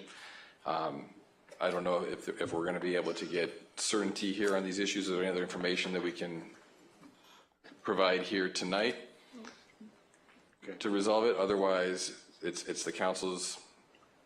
All right, well, let's have Bruce's comments. Yeah, I'm going to say what Trevor said a little differently and maybe add a little bit, which is my understanding is that we are simply being asked today to receive and file a report that's been prepared. The planning director makes this decision. In fact, I've asked in the past about whether there's an appeal process. I was told, no, this is what's considered a ministerial decision. I don't agree that it is, but that's what it's considered, and there's no appeal process built into the ordinance. So, as I understand it, right now, the tenant has the right to do whatever the planning director gave the tenant the right to do. They do so like any other tenant at their own peril that it might be later determined by the planning director that the decision was improvidently granted. But whether we accept the report or do not accept the report tonight doesn't impact the validity of the decision that was made by the planning director historically, which we're now being told occurred. Okay. Any other comments? Go ahead. Look, we got a whole bunch of stores in Malibu, or places in Malibu would like to get businesses in that don't necessarily qualify under the form of the retail ordinance. So you just got to be careful. I mean, if we're letting somebody do it, somebody else can come back and say, why can't I get the same deal? Remember, we have a settlement with these people. Yeah, I understand the settlement, but these things don't appear to qualify. That's all my point. Okay. Paul, go ahead. Settlement agreement only covers 3 counties, correct? Ventura, LA, and Orange, correct? Correct. Steve, did you include anything in San Diego in your count? I don't believe so, Paul, but I'll go back and take a look. Tyler, which one was the one you said I only count 6? I didn't say. I think Beth said that. Do you know, Beth? So, as we're looking right now, Blue Mercury has 7. That is consistent with what is in the staff report. Great. And my client has also looked again at Zedig and Voltaire, and they're under 10 in those 3 counties for that store as well. Okay. All right. I think what we have is, as Bruce said, a receive and file. So it's really not up to us to approve or disapprove.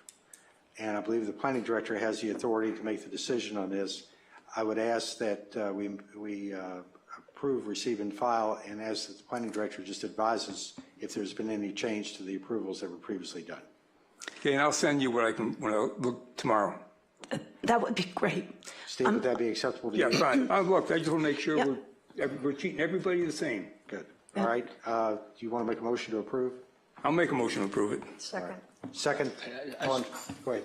And there's no question that we're treating everybody the same because all we're doing is accepting a report that's been prepared by the planning director. I understand. Paul? Yes. All right. I'll do a voice vote. All in favor say aye. Aye. Any opposed? Being none, it's approved. Thank you. All right. We've taken care of the consent calendar. We moved item 6A in front of 4A. And after we get through that, we'll maybe take a break. We have, on 6A, we have speakers. We have Kevin Keegan and Stacy Roush. Mr. Mayor, would you like a staff report? Oh, that's right, yes. Too busy looking at speakers. Thank you, Mr. Mayor, member of the council. This was asked to be put on the agenda at our most recent regular meeting, so I apologize. This is a rather brief report with not too much analysis provided by staff. But again, this is on here tonight for City Council's consideration to support the Santa Monica Malibu Unified School District General Obligation Bond Measure MM, which would be appearing on the November 5th, 2024 ballot. Briefly, this is a bond measure that proposes $395 million general obligation bond for capital improvements to Malibu Public Schools. And just to remind those here, the district is divided into 2 school facility improvement districts as of 2018. One of those covers Santa Monica exclusively, and the other district, which is known as School Facility Improvements District Number 2, covers Malibu and the adjacent unincorporated areas. The measure only applies to the Malibu Improvement District and proposes improvements that would only be provided to the Malibu schools. The bond does require a 55% voter approval. There are a number of improvements noted in the staff report, which were taken from the information provided by the school district on the proposed bond, and includes information on the Malibu campus plan and also some potential facility upgrades for 2 of the local elementary schools. That is it. That is the extent of the staff report. We'd be happy to answer any questions. All right, thank you very much. Now we get to go to the public comments. If I'd read the order of march here, I'd be better. All right, Keegan, you going to go first or Stacy? Thank you, Mayor. All right, Kevin. I keep calling you Keegan. I'm sorry. That's okay. Yes. Good evening. I am Kevin Keegan. As co-chair of the Yes on Measure MM committee, I want to thank city staff for adding the vote to tonight's agenda. As co-chair, I want to thank city council members for their consideration to support the recommended action on Measure MM. And as co-chair, I want to extend a sincere thank you to the dozens of parents, grandparents, and great-grandparents, along with many local organizations, including clubs representing Democrats and Republicans, who have already enthusiastically endorsed Measure MM, the school facilities bond measure, on our local ballot in November. Measure MM is for Malibu, by Malibu, and will benefit Malibu. I invite Malibu registered voters to visit our website, mmformalibu.com. Elementary school enrollment in Malibu is up 10% this year. Measure MM offers the potential to attract more families to invest their time in Malibu's daily life and commit to our K-12 public schools pathway. Attracting more families with kids enrolled in Malibu public schools would be good for our neighborhoods. Attracting more families who run errands in Malibu and stop to eat in Malibu because their kids are in Malibu is likely good for our local businesses.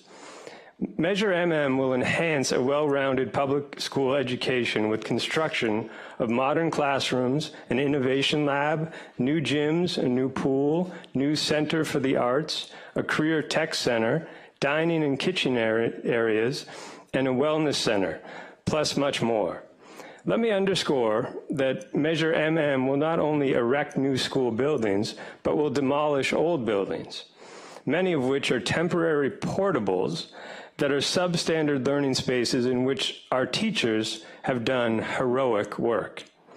I respect that our voters take a bond measure seriously and that they want assurances that the cost is reasonable and that the money will not only be well spent, but spent in Malibu and for Malibu. That is what our message is. Malibu is strong. Malibu is also generous and creative. And Measure MM represents the best of that. In the spirit of Malibu, join us in riding the rare bipartisan wave of support. Please vote yes on Measure MM. Please vote yes tonight. Thank you. Thank you. Stacy. Then followed by Seth Jacobson. Good evening, everyone. Thank you so much for, I want to echo everything that Kevin said, and starting with the thanks for bringing this forward and to staff for putting together the report so quickly.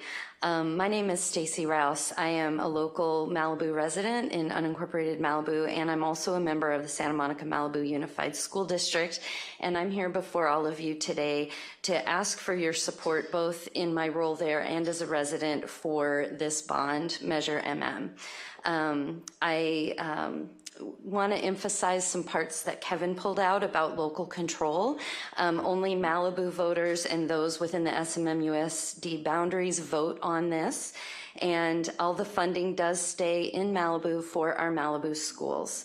There are two committees specifically within the school district appointed for the oversight of this. The first is a Malibu specific district advisory committee.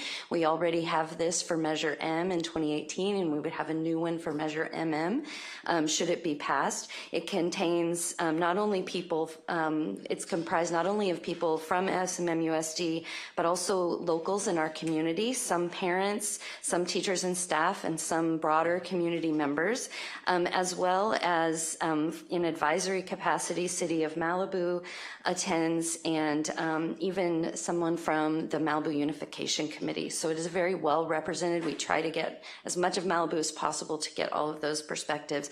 The second committee from this is the Bond Oversight Committee that checks all expenditures, makes sure things are being spent for what we said, and that fiscal responsibility. And again, this contains local residents who are members of these committees.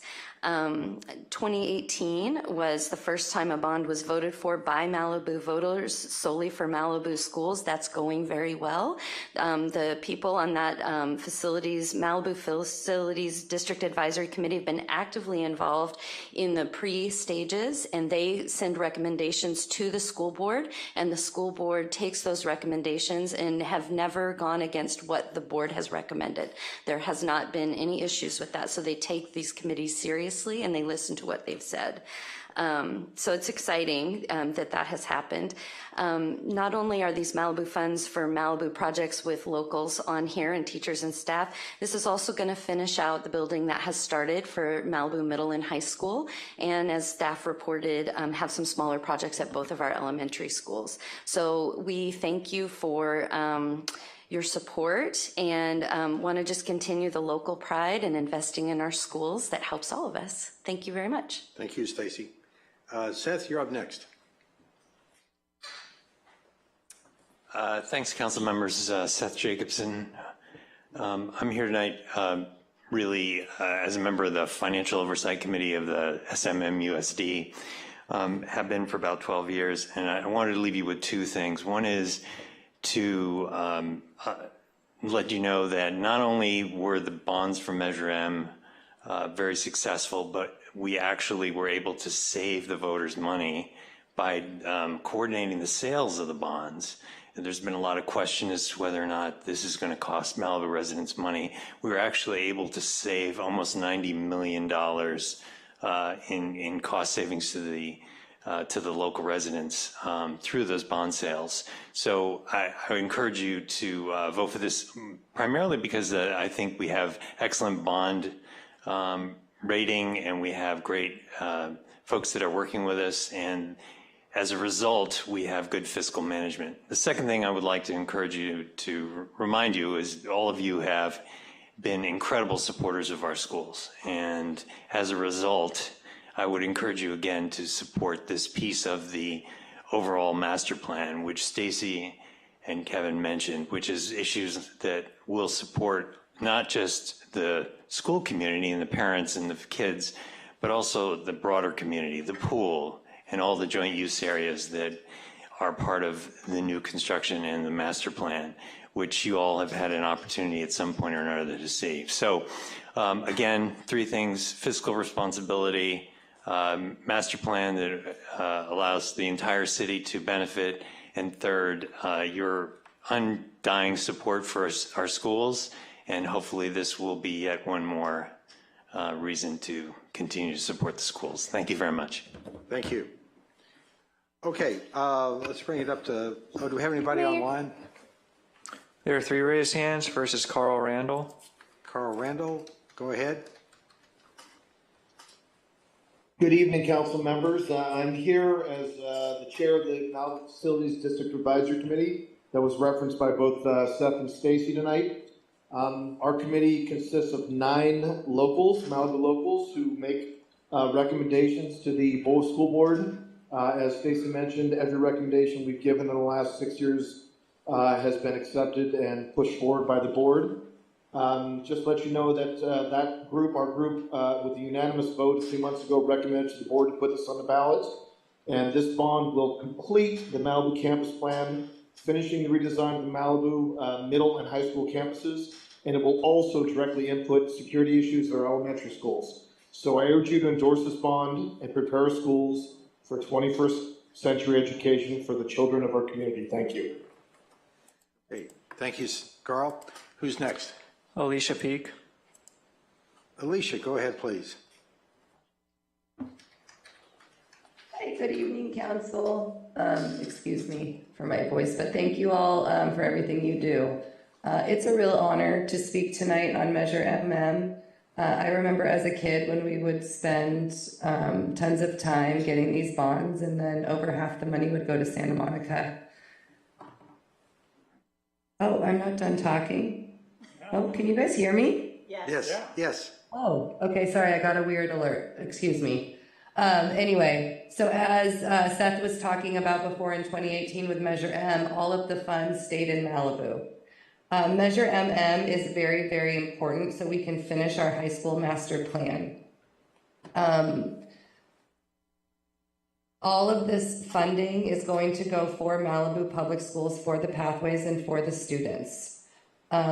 We have planned audits for Measure MM, and we have a very good plan in place that both Carl and Seth have discussed, as well as Kevin. It's very important to remember that Malibu Elementary School's enrollment is up 10% this year. That means that our schools are expanding, making this even more important. There's one thing that all economists agree on, and that is that investing in children is the one thing that we know pays off. Please support Measure MM for our community, for our schools, but most importantly for our children. Thank you. Thank you, Alicia. Who's next?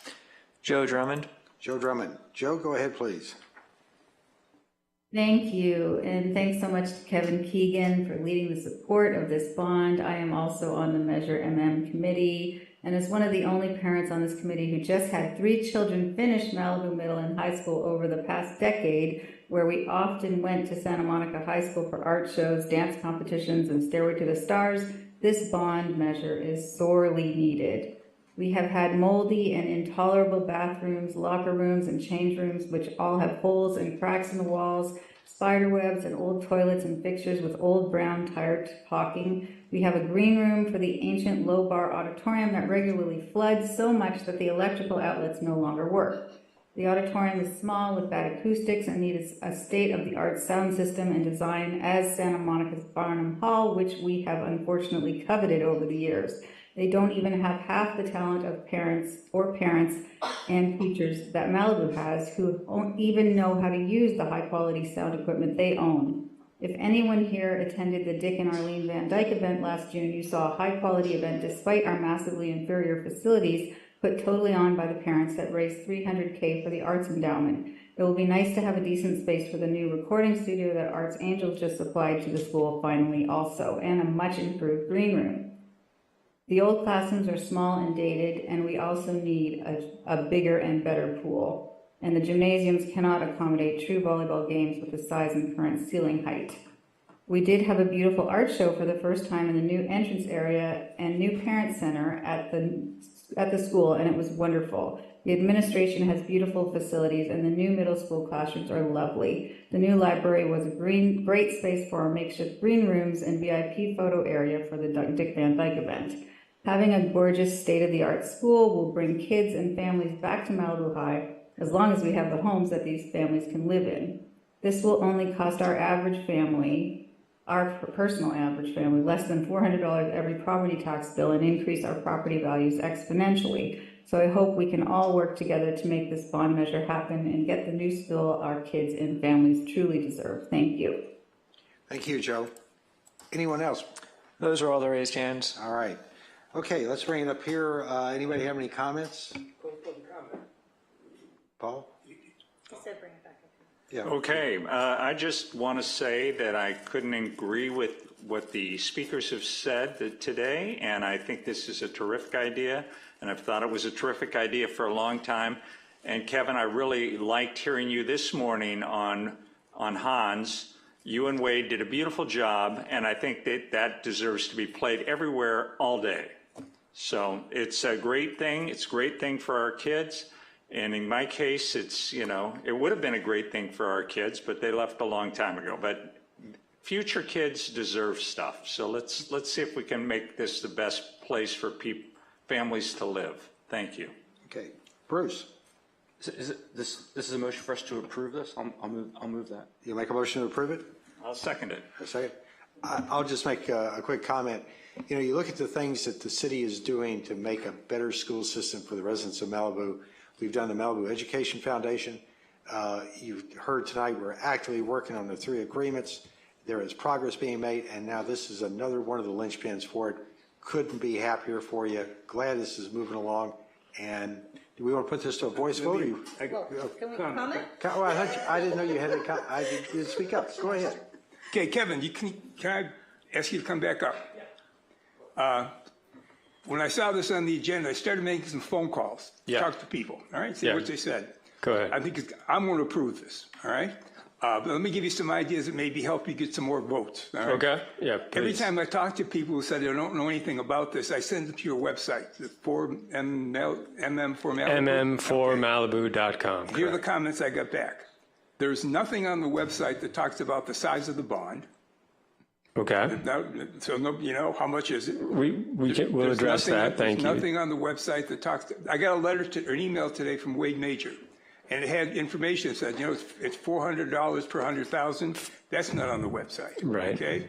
And there's no how long the bond's going to be, how, you know, the length of the bond. The point is, the people were saying, why the heck don't we have that kind of information on that side? And they sort of looked at it and said, you know, is something wrong? These guys are trying to hide something. So don't do that. I mean, if you can clear it up, I think it'll get you more votes. We absolutely will. We'll clear it up this week. No doubt about it. Thank you for bringing that to my attention. I really appreciate it. That's an unintentional oversight, honestly. Yeah, there's no. But those are great points, and we're actively collecting those types of questions. So there's no financial information at all on there, so you just got to give them something. We absolutely will. Yeah. Marianne, Thank you. Okay, Marianne. So just a couple comments, you know, as someone who grew up and used that gym throughout her life and then had a daughter do it, it's lovely to see that maybe it's going to get a great facelift, if not full renovation. So I'm excited about that. Excited about possible new aquatic center and performing arts center and everything else. I think this is going to be really exciting for our community. I just wanted to say, along with Steve, I've heard some comments that somehow or another, if this passes, it's going to have some sort of effect on unification. And I just want to speak to that, and if you have any additional words on that, saying that they are completely separate things. The That's bonds correct. have absolutely nothing to do with anything with the financial arrangement that there might be agreed upon going forward with the unification. So I want to make sure that that's clear out there, that while it's all working together, they are different parts, and financially they are completely independent from one another. That is So, correct. Thank you for doing this. I wish everybody the best. I hope our community supports this. I think it's going to be great for all our schools. So, thank you. Okay. Thank you. All right, we have a motion and a second. All right, anybody want to do a roll call, or you want to do it by voice? This is a no-brainer. Why don't you do it by No-brainer. acclamation? All in favor, say aye. Aye. Any opposed? Absolutely none. Congratulations, we support. All right. Thank you for coming. All right, it's 8:25. Anybody want to take a break, or you want to power through? Take a break. Take a break? All right, 10 minutes, 8:35, back in session.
It was so good when I was speaking. All right, City Council is back in session. Everybody please take your seats. Let's start with the next item, which is the last item of the evening. It's 6A and 4A, I'm sorry, 4A. I got my notes backwards here. 4A, and with that, I believe we have a staff report first. Yes, good evening, Mayor and members of the City Council. I'd like to first start with introductions. So on my left here is Allison Cook. She helped with the code amendments. She wrote the code amendments for us. Joining us on Zoom are 3 members of the Rincon team. That is Lily Rudolph and Veronica Tam and Emily Green. And in addition, joining on Zoom is Todd Leishman with BB&K. So all of us will be presenting and answering questions for the council. I would like to start with purpose of tonight's meeting. And the purpose of tonight's meeting is to obtain approval from the City Council on the draft housing element and the associated code amendments. This has been a very long process to get us here. The City Council first adopted the housing element in 2021, and since that time, staff has been going back, and staff and the consultants have been going back and forth with HCD, working on proposed changes, and we are trying to balance the city's land use plan and make as few changes as possible while complying with state housing law. The document you have before you tonight is a document that will be most likely approved by HCD. We have a letter indicating that they will certify if the council approves the housing element you have before you tonight and the related code amendments. So essentially, in order to be compliant with state law, we have to re-adopt the housing element that the council adopted back in 2021. This is a long presentation, but we wanted the council and the public to have all of the facts and the information before we receive public comments, and hopefully we can answer some of the questions that the public may have. With that, we are going to do a multiple person presentation, and at this point I am going to turn the presentation over to Lily Rudolph with Rincon. Lily, are you there? Hi, can you hear me? Yes. Thank you, Joyce, and good evening, Mayor and City Council. As background, the housing element must be adopted every 8 years, and every jurisdiction is required to have a housing element certified by the California Department of Housing and Community Development, or known to referred to as HCD. The city's Regional Housing Needs Allocation, or RHNA, was adopted by the Southern California Association of Governments in 2021. The deadline for the city to adopt a certified housing element was October 15, 2021. The city has been working on this housing element update for several years, and since the City Council adopted a previous iteration of the housing element in January 2022, we revised the housing element to address comments from HCD to comply with state housing law. A summary of the project timeline is shown on the slide.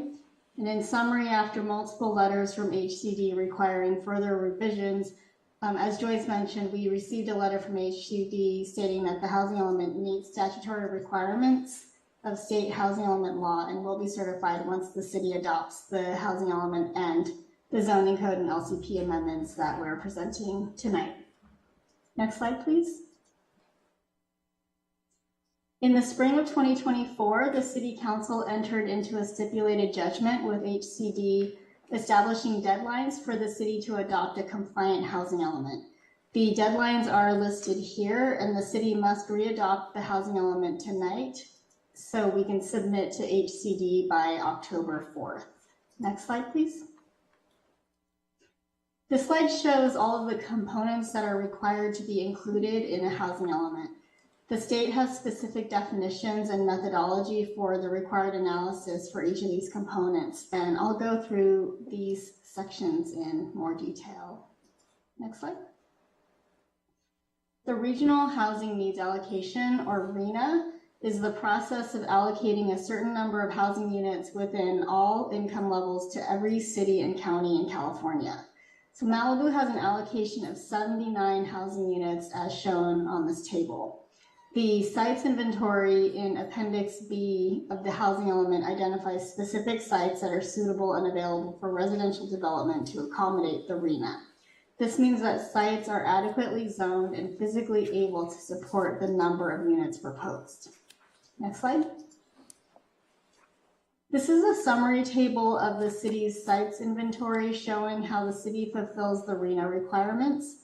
Appendix B, which contains the sites inventory, describes how the city can use planned and approved projects and projected ADUs to be credited towards the RHNA, in addition to the 2 sites in the affordable housing overlay. Planned and approved projects are detailed in Table B2 in Appendix B and include projects totaling 142 units with certificates of occupancy or issued building permits that can be credited towards the RHNA. A total of 30 potential ADUs are also forecasted based on historic trends. A total of 17 of those new ADUs can be credited towards the city's lower income housing units, which leaves a need for 30 lower income units and 16 moderate income units, which will be accommodated on the 2 affordable housing overlay sites. The affordable housing overlay sites has an assumed capacity for 111 units, which satisfies the RHNA and provides a buffer of extra sites in the event that the sites are developed with fewer units than planned for. Next slide. So this is table B4 in the housing element. This table shows the breakdown of potential number of lower, moderate, and above moderate income units on each of the 2 affordable housing overlay sites. The site that is currently vacant at 28517 PCH assumes a total of 61 units. The site is directly adjacent to the existing Point project, which has 68 units.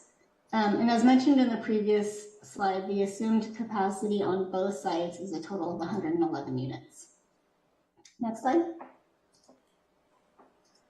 The city's affordable housing overlay zone was established in 2013 and has been utilized in the 2 previous housing elements. As mentioned previously, 111 units are planned to be accommodated on those 2 sites. The number of units that could be accommodated are based on a base density of 20 dwelling units an acre and a maximum building height of 30 feet. There is a 3rd site in the city that is also designated to be in the affordable housing overlay, and that's the city-owned La Paz site in the Civic Center. This site was originally in the sites inventory, but we removed it because HCD requires that publicly owned parcels can only be included in the sites inventory if the city can demonstrate that it would sell the property during the 2021-2029 planning period and comply with the Surplus Land Act. The affordable housing overlay will remain on the La Paz site, but it is not needed to accommodate the RHNA. The main change needed for the affordable housing overlay is reducing the affordability requirement to 20% affordable for projects in order to have a 20 unit per acre minimum density to be allowed by right. And this change must occur to be compliant with state law. Next slide. This shows the parcels that are in the affordable housing overlay. The map on the top of the screen shows the 2 sites comprising the 3 parcels that are in the sites inventory. And just for reference, the map on the bottom is the city-owned La Paz site that is not included in the site inventory. Next slide. So this shows a figure from the 2013 environmental analysis for the affordable housing overlay sites. The site development assumptions for the 2 parcels taking into account the sensitive habitat and the 100-foot buffer from the wetland.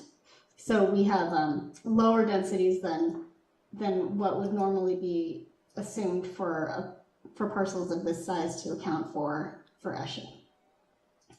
Next slide. The housing plan, which is in section 7.5 of the housing element, outlines the goals, policies, and programs that the city is committed to accomplish during the planning period. Since the City Council adopted the housing element in 2022, new programs were added, and they relate to code amendments to ensure that the municipal code and the LIP are consistent with state law and to reduce constraints to residential development. And Joyce will discuss these in more detail. Constraints to residential development include both governmental and non-governmental constraints to the maintenance, improvement, or development of housing for all income levels. Constraints to housing that are identified in the housing element must be addressed as programs to remove or mitigate those constraints when possible. And much of our coordination with HCD over the past couple of years revolved around appropriately identifying and addressing constraints to housing development. We also added new programs to address affirmatively furthering fair housing, or AFFH, and we also strengthened or clarified existing programs, actions, objectives, and timelines as needed. Next slide. So since the housing element was adopted in 2022, we had to add a new section to the housing element for fair housing analysis, which is included as Appendix F, and this is to comply with state law and HCD requirements. Affirmatively furthering fair housing means taking meaningful actions that address disparities in housing needs and in access to opportunity. And it involves enforcing laws that, for example, protect tenant rights and educating landlords and tenants about those rights. Much of our analysis is geography-based. The AFFH section contains several maps that show population characteristics at the census tract level to evaluate fair housing issues in the city.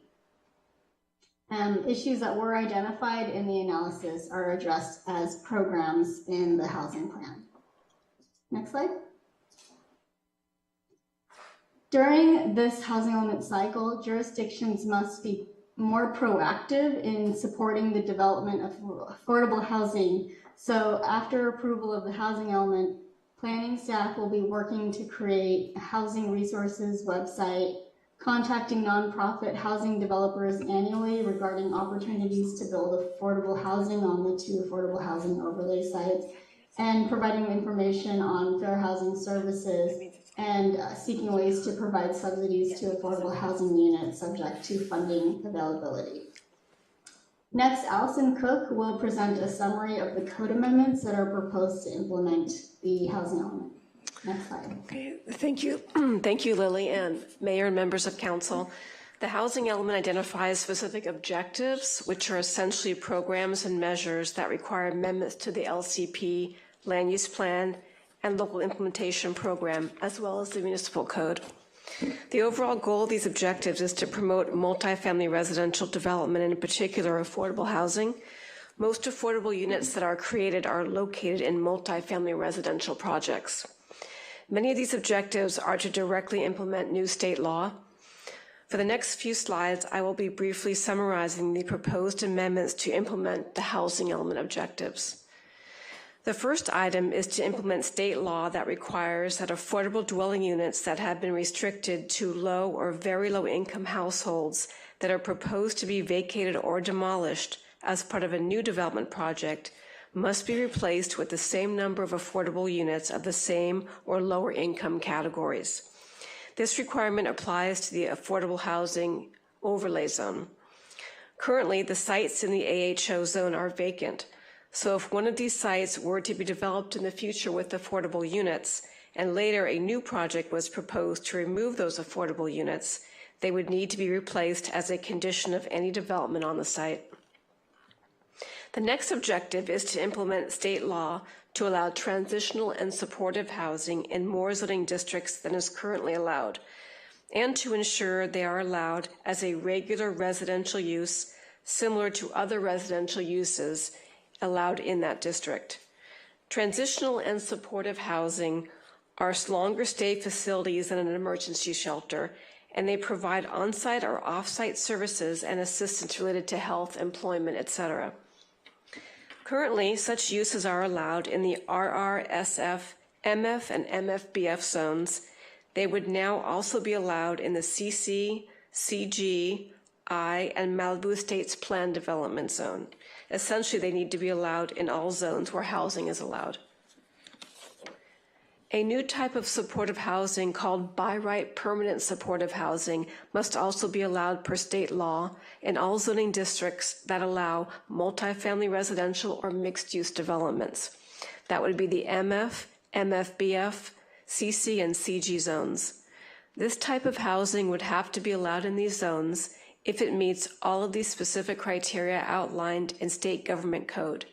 The criteria include that all units must be lower income, each unit must have one bathroom and a kitchen or other cooking facility, and a minimum area for on-site supportive services is provided, among other items. The next amendment is to remove the conditional use permit requirement for multifamily residential development in the MF and MFBF districts. So such uses would be permitted as a regular use. This would remove a constraint to creating multifamily housing. Next slide, please. Changes to the allowance for emergency shelters are required. Currently, emergency shelters are allowed in the city, and no changes are proposed to where they are presently allowed in zoning districts. They are currently allowed in the CG and I districts. The definition of emergency shelters would be updated to be consistent with the state government code. State law requires that the current requirement for locating shelters within 2,000 feet of a transit stop be removed. The objective also requires that the specific requirement for adequate water supply and sewage disposal capabilities for emergency shelters not be identified. It is not specifically identified for any other use, and the objective is to remove any requirement that is not required for other residential uses in the same zone. Parking requirements for emergency shelters are proposed to be adjusted to comply with state law, which allows parking space requirements for employees. The maximum capacity of a shelter must also be increased from 25 to 55, which is based on a survey conducted in the city of the number of homeless individuals, and that survey is described in the text of the housing element. A low-barrier navigation center is a new housing category per state law. It is similar to an emergency shelter, but includes services to connect people with benefits and health services, and has low barriers to entry, such as allowing partners to stay at the facility as well as that individual, allowing storage of possessions, and providing some level of privacy within the facility. State law requires low-barrier navigation centers to be used by right in areas zoned for mixed use and non-residential zones permitting residential multifamily uses. And this is provided that specific state requirements pertaining to interior operations are met. So the use would be allowed in the CC and CG zoning districts and must be allowed as other housing types are allowed in the same zone. The next objective is to comply with the State Employee Housing Act, which stipulates that any employee housing for 6 or fewer persons should be treated as a single-family residential use. So employee housing is added as an allowed use in the RRSF, MF, and MFBF zones, which are all the zones where single-family homes are allowed, and they must be allowed in the same manner as a single-family residence. The next item is to amend the parking requirements for spaces for multifamily residential units to reduce the number of spaces required and remove the requirement for covered or enclosed parking. The purpose is to remove a constraint to creating multifamily housing, since parking takes up space that could be used to create more dwelling units and also is an added cost to a development. Next slide, please. The next amendment is to the AHO district. It clarifies that the maximum density allowed in the AHO, which is currently 27 dwelling units per acre, does not include any additional density that may be allowed above that amount as part of the state density bonus law. The purpose of this amendment is to be consistent with the state government code. To be consistent with state law, the AHO also needs to be amended to allow by right approval of a housing project when it includes 20% of the units for lower income households and/or when an affordable housing project involves a subdivision of land. Currently, the AHO zone allows by right approval with a minimum threshold of 50% affordable units. This would apply only to sites identified for housing in the AHO zone. Objective standards have been created which the affordable units must meet, such as to be evenly dispersed throughout the site and the housing development and have the same amenities as the market rate units, among other items. A housing plan has been added as a requirement of an affordable housing project application, which will summarize the applicant's plan for providing affordable units. Another amendment to the AHO is to increase the allowed height and number of stories for affordable housing projects. Currently, the maximum allowed is 28 feet and 2 stories. However, a 2-story building at 28 feet would not physically accommodate the allowed density in the AHO zone of 27 dwelling units per acre. So this standard is considered a constraint to multifamily residential and affordable housing development. The amendment is to allow the height to exceed 2 stories, but not exceed 30 feet in height. The density bonus provisions in the LIP and municipal code need to be updated to be consistent with the state government code, including multiple legislative changes in recent years to state density bonus law. Due to the complexity and frequent amendments to state density bonus law, many of the provisions reference specific government code sections as opposed to enumerating each government code provision in the code in LIP. For example, procedural requirements, findings as described in the LIP and MMC, while requirements for the number of affordable units to be provided to obtain a bonus, their level of affordability, the number of concessions or incentives and waivers allowed, and the types of projects that qualify for density bonus all reference the government code directly. Currently, the maximum allowed impermeable lot coverage requirements do not apply to beachfront single-family residences. An amendment is proposed for consistency to also exempt multifamily residential development on beachfront lots from this requirement. This amendment would remove a constraint to multifamily residential development. Next slide, please. Since installation of story poles for proposed development as required in the LIP can be costly, it's therefore considered as a constraint to multifamily residential development. So the text would be changed to allow alternatives to story poles, such as photo simulations or other visual impact analyses.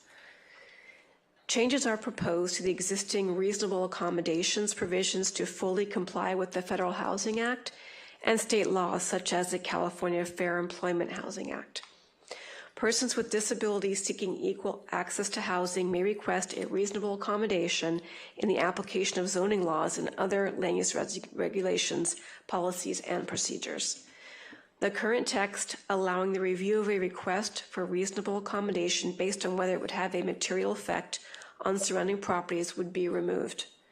The text would be updated to state that requests for reasonable accommodations must now be reviewed only on the basis of objective findings and limited to review and approval by the planning director, unless the reasonable accommodations request is part of a larger discretionary application that would go before the Planning Commission or City Council.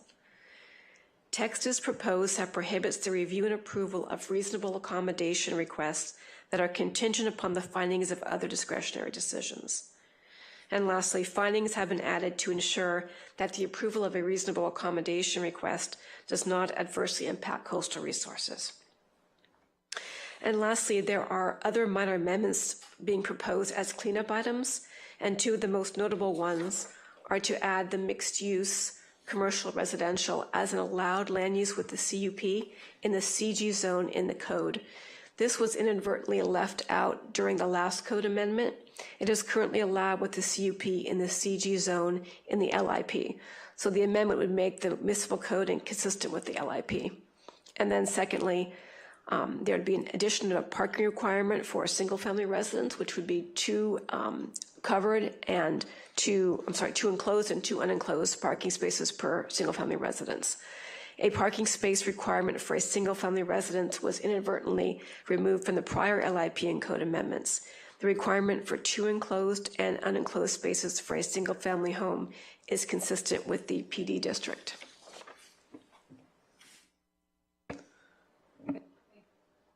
Thank you, Allison. I will continue now and talk about 2 code amendments that staff will be working on in 2025. The first one is to allow residential care facilities for 7 or more persons in all residential zones with an administrative permit or without discretionary review.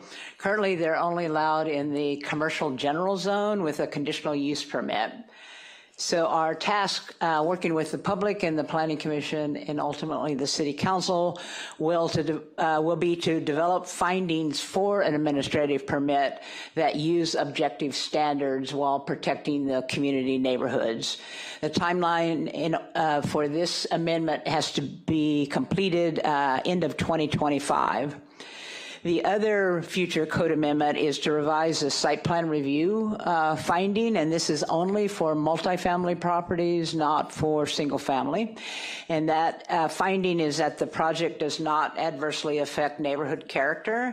And the reason for this is the city must develop objective standards for multifamily properties. And so our challenge will be to develop findings that will ensure some kind of approval certainty for multifamily projects, while at the same time protecting the scenic and visual and hillside resources with any building that's built over 18 feet, multifamily. And again, the timeline of this is the end of 2025. The next future code amendment is a program in the housing program, 7.5, and it's the ADU housing program, which would allow up to 2 junior ADUs on a single family lot if one of them is rent restricted to lower and moderate income households. This requirement is required under the Fair Housing and Housing Mobility requirements. And the idea is to, this program, the idea is to not concentrate different income groups in certain areas of the city, so that all income groups will have the ability to locate anywhere in the city. This is similar to the provision that calls for shared housing for seniors. Again, trying to allow a range of housing in a range of neighborhoods in the city under the fair housing laws and allow housing mobility. The Planning Commission held a public hearing on the item on the 19th, and while they discussed a variety of things and had some recommendations, one of the discussions centered around the RHNA, the number that the RHNA was assigned to the city, and the safety, and the fact that the city is entirely within a very high fire hazard severity zone. And I just wanted to touch briefly on this because I know it's a discussion that not only the Planning Commission had, but we've heard questions from the public as well. So there has been an ongoing discussion about not just using cities' very high fire hazard zones to allocate RHNA numbers to city, but all sorts of physical constraints. In the past, that has not been allowed. Both SCAG and HCD allocate the units based on the government code. So there are factors in the government code that have to be considered when they're allocating the RHNA numbers, and the fact that the city is in a very high fire hazard zone is not one of those. So at first it seemed like the legislature was sort of coming to the rescue, if you will, of not only Malibu, but other similar cities that have this situation. And they passed a bill, it was called Senate Bill 182, which would have amended the government code and required SCAG, starting with the next housing element, this cycle, the seventh cycle, to take into account the amount of land within the jurisdiction that's in a very high fire hazard zone, and reallocate that to areas where housing was, there was land more suitable for housing, with the hope of actually getting housing units built.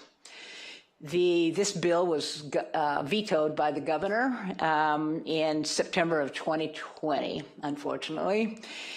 This, in April, however, in April of 2024, realizing that RHNA, there's a lot of room for improvement on RHNA and allocation of RHNA, HCD undertook a study, and they came up with a wide range of suggestions, and they are all mainly just suggestions to the legislatures of changes that they could make to improve RHNA. And one of those is to allow SCAG to consider things like very high fire hazard.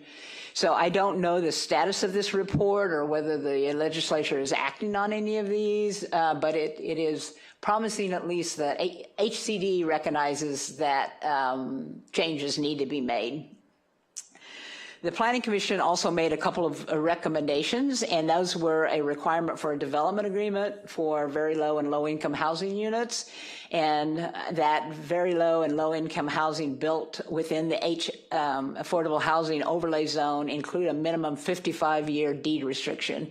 At the conclusion of the meeting, we realized that 55-year deed restriction was already in the code, and that there was already a requirement for affordable housing agreement in lieu of a development agreement in the code.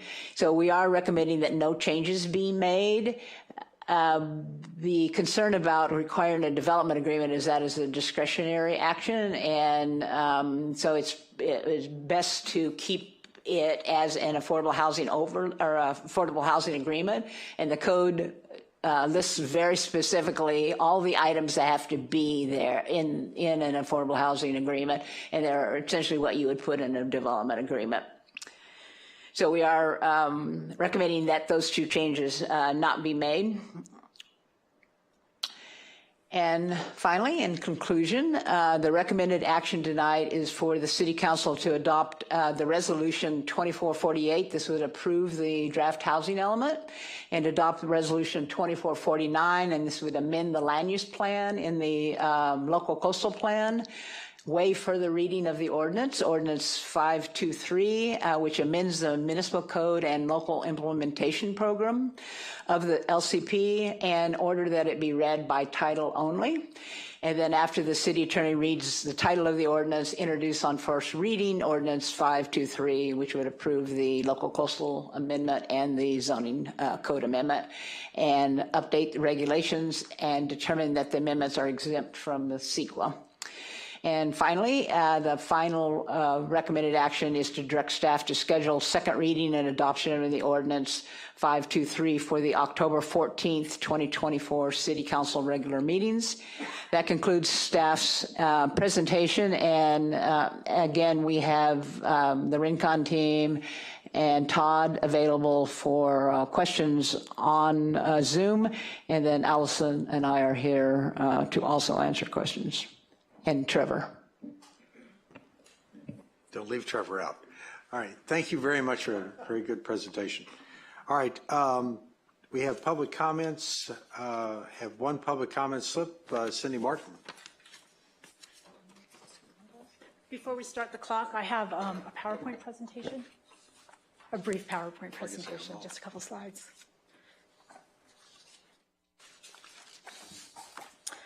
Good evening, Mayor Stewart and council members. I'm Cindy Martin, the Director of Special Projects with Schmitz & Associates. And the city has crafted an excellent proposed housing element, but it doesn't get us all the way there.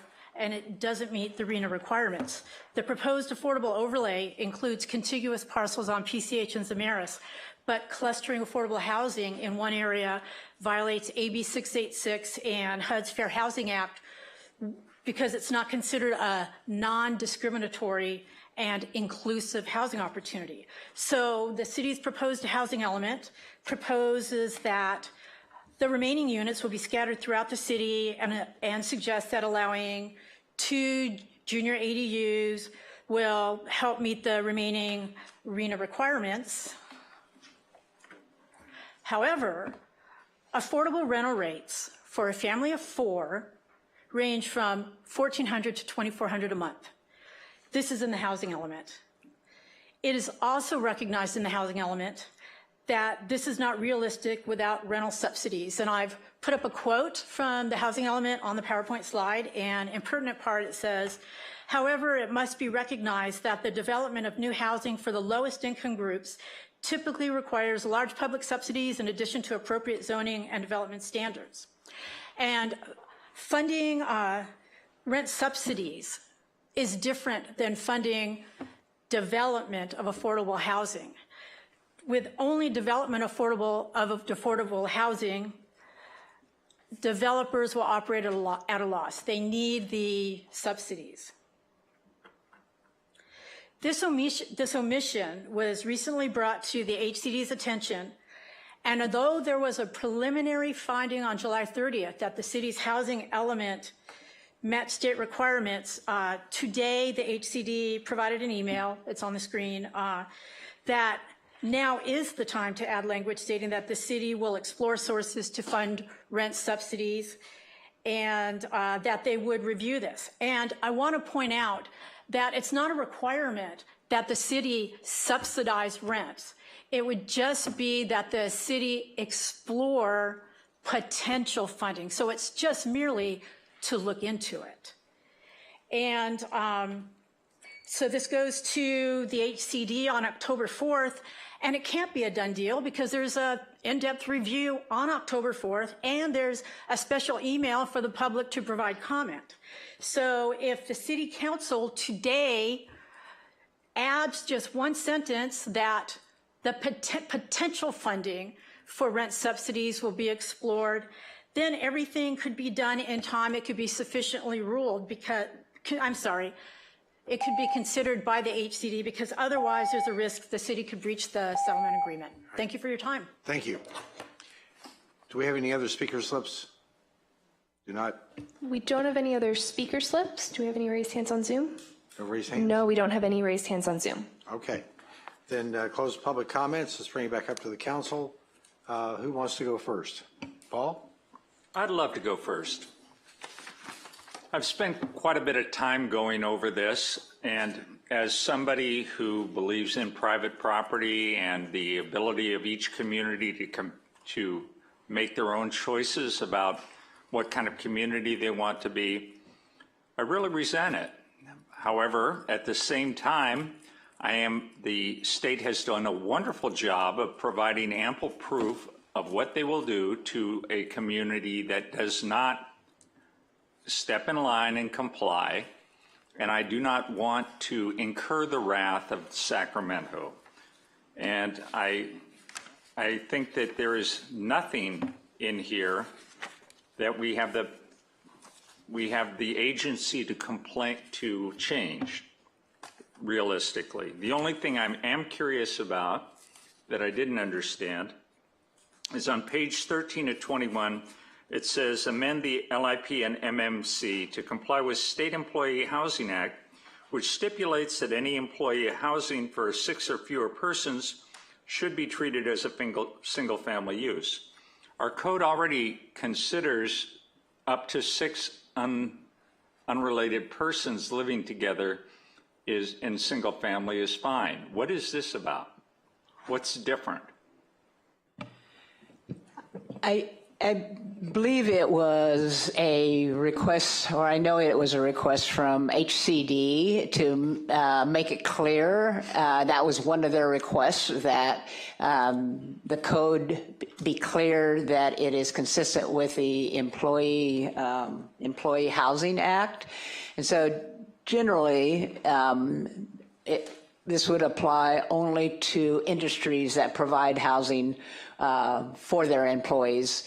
Like a logging camp or something like that. Or farm workers or something like that. And so we definitely need the farm worker part for this right here. Yeah, I think it needs to be here. We probably will not see people taking advantage of this. And even if somebody were to come in, there was some concern when, if I recall, when we were adopting the first changes that allowed agricultural uses in some of the zones and some of the larger zones, and that a property owner would put housing on their property and say it was for employees, and it wouldn't actually be. But that has been taken care of, because anybody that wants to provide employee housing actually has to go through the state of California to do that. So they have to apply up there. It's very heavily regulated for the protection of the employees, obviously. So it's likely we will not see anything in Malibu. Well, I feel much better about not understanding what that was all about. Thank you. Anybody else? Bruce? Go ahead. All right, sure. So Paul and I actually agree on something. The very first slide said that the purpose of this was compliance with state housing law. I think what it really should say is compliance with the requirements of the California Department of Housing and Community Development, because state law and what HCD requires are not necessarily one and the same. And the U.S. Supreme Court in the Loper-Bright decision made that very clear, that agencies, when laws are not crystal clear, aren't really the arbiters of what the law is and shouldn't be, but courts should be. And I believe HCD, for social policy reasons, has been imposing on city after city in this state to adopt things that the legislature did not compel the cities to adopt. So that's number one, but we are where we are. Number two, I actually think the state law, whatever it is wholly arbitrary. Affordable housing is an absolutely appropriate objective for this state to have. But to be singling out one municipality after another as if they are completely distinct entities from the state is ridiculous. Let me explain what I mean by that. If we were not a city and we were part of the unincorporated Los Angeles County like we were, Los Angeles County would have 78 more affordable housing units that it would have to provide out of however many it has to provide. There's no way the County of Los Angeles would be placing those affordable housing units on the coast. If the city of Santa Monica, we're not the city of Santa Monica, but we're part of the city of Los Angeles, there's no way that the city of Los Angeles would be taking whatever number has been assigned to the city of Santa Monica and placing them at the coast. Housing should be placed where housing can be afforded. Land is much less expensive outside of Malibu, and there's no good reason why the state, in order to achieve maximum affordable housing in this state, should be arbitrarily requiring different municipalities to provide different amounts of housing. The state should decide what kind of housing is necessary to house everyone in the state, and then figure out the most affordable way to provide that objective. The way the state is going about it is inefficient. That having been said, this city council, over my sole objection, entered into a settlement agreement with the state of California. We entered into a stipulated judgment. The stipulated judgment basically ties our hands. We are obliged tonight to approve this plan. And in fact, we're obliged to provide this plan because we're told over and over a different plan with whatever the Planning Commission has recommended, whatever we would think is sensible, won't fly again, not with state law, but with HCD. We're told this is the only thing that we can approve. If we approve something different, we will be in violation of the stipulated judgment that we entered into. Had we not entered into that judgment, we might or might not be in litigation, but if we were in litigation, we would still have many, many more months before a California Superior Court would adjudicate whether we are in violation. We'd have that many more months to come to terms with HCD.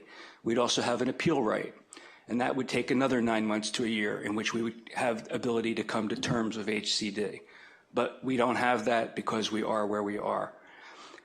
So again, I understand from the staff's presentation, we have no discretion tonight. I mean, we could say no, but if we say no, we'll be in violation of the stipulated judgment that we've entered into.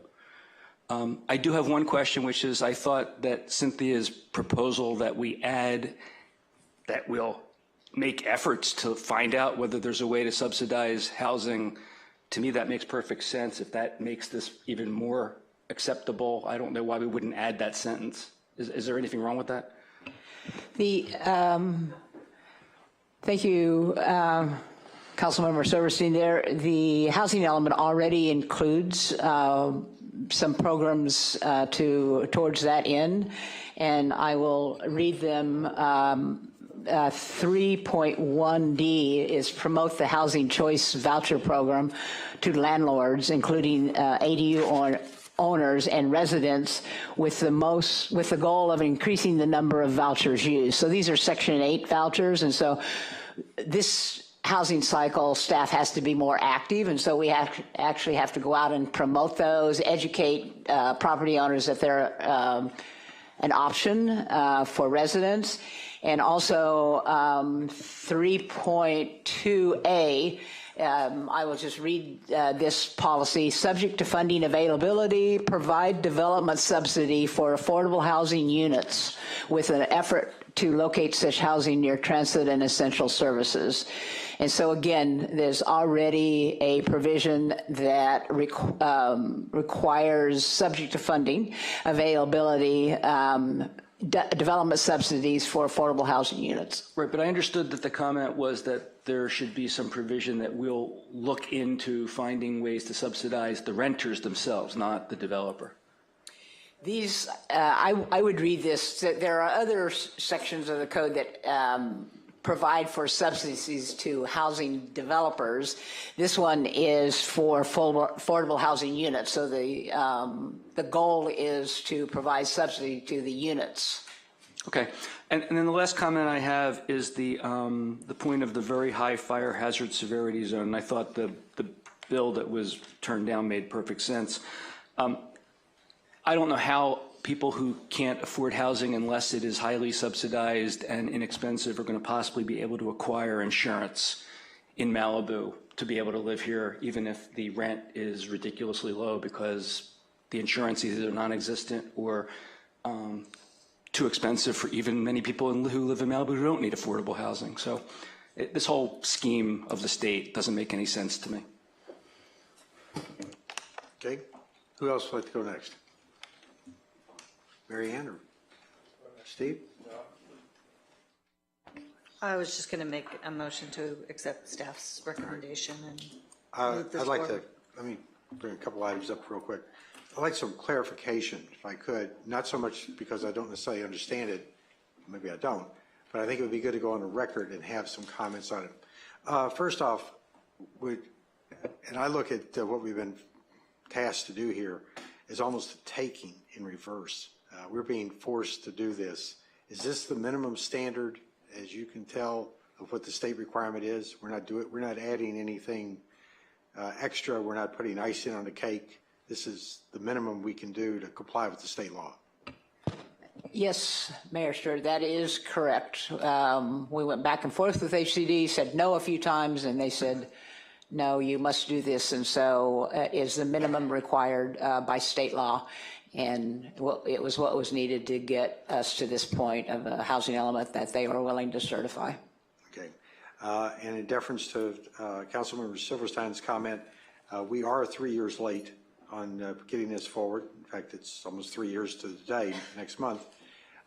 Additionally, when you look at what the actions have been taken, I believe by San Bernardino, against San Bernardino, Huntington Beach, and Beverly Hills, and so forth, it can be quite onerous to not be in compliance. So we have a choice, and we decided to take the one that said we'd be in compliance and live with the outcome.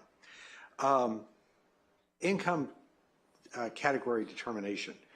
I think I've heard people say it's low-income housing, but that's not the criteria for a unit that complies, if I understand correctly.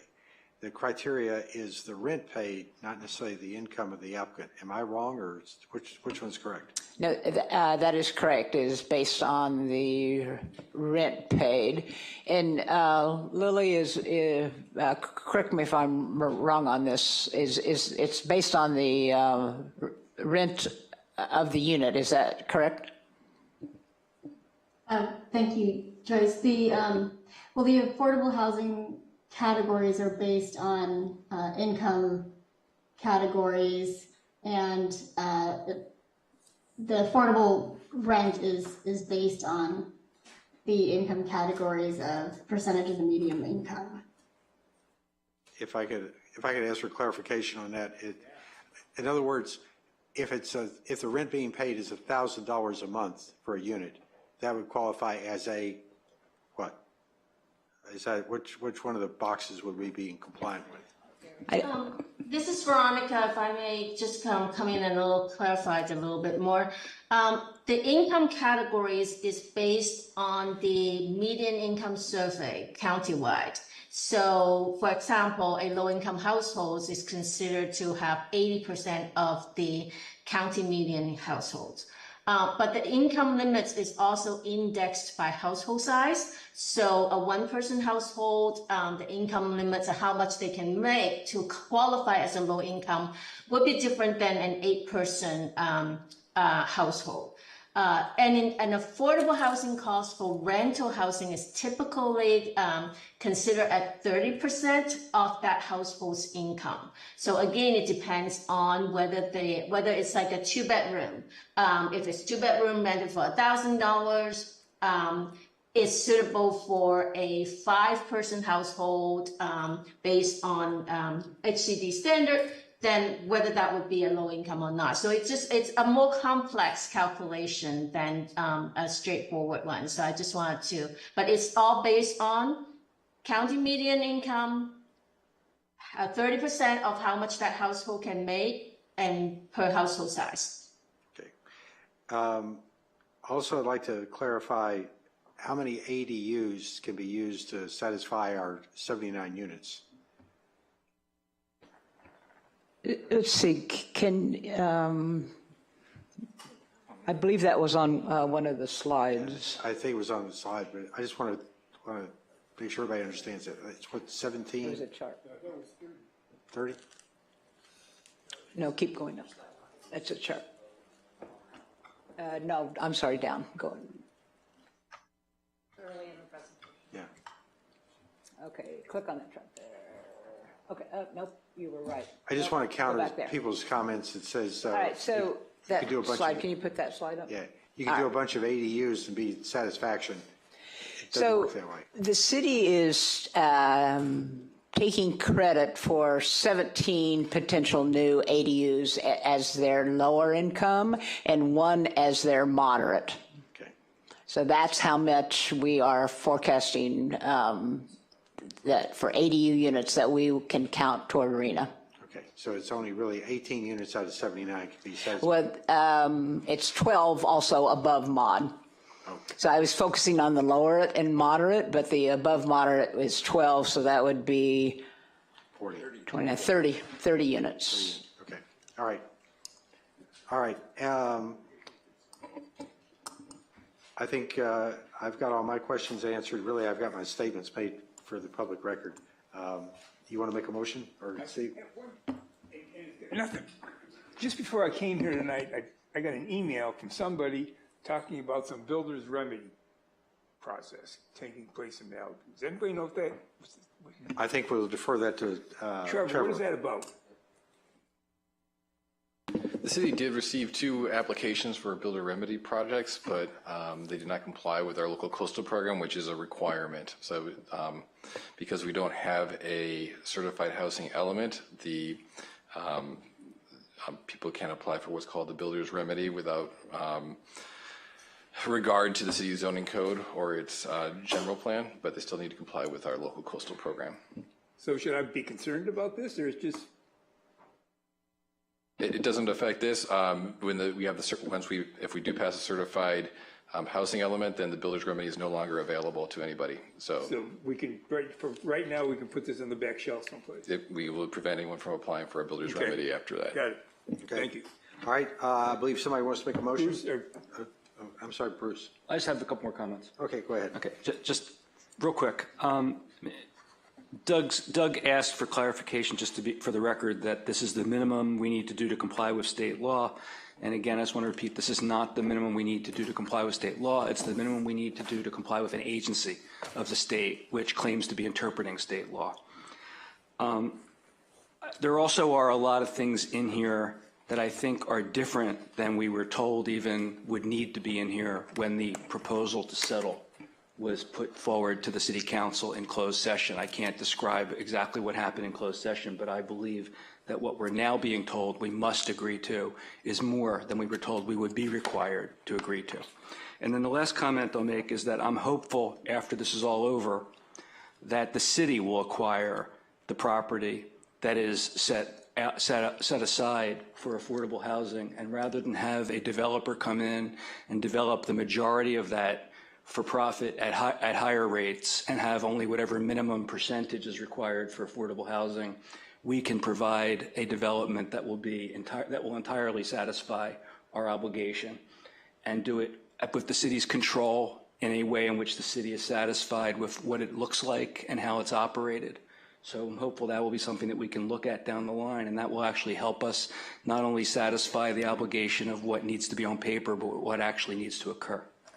I'd like to make a comment back on that. I believe there's a proposition that says if you do a development for low-income housing on public land, you have to have a referendum in the city.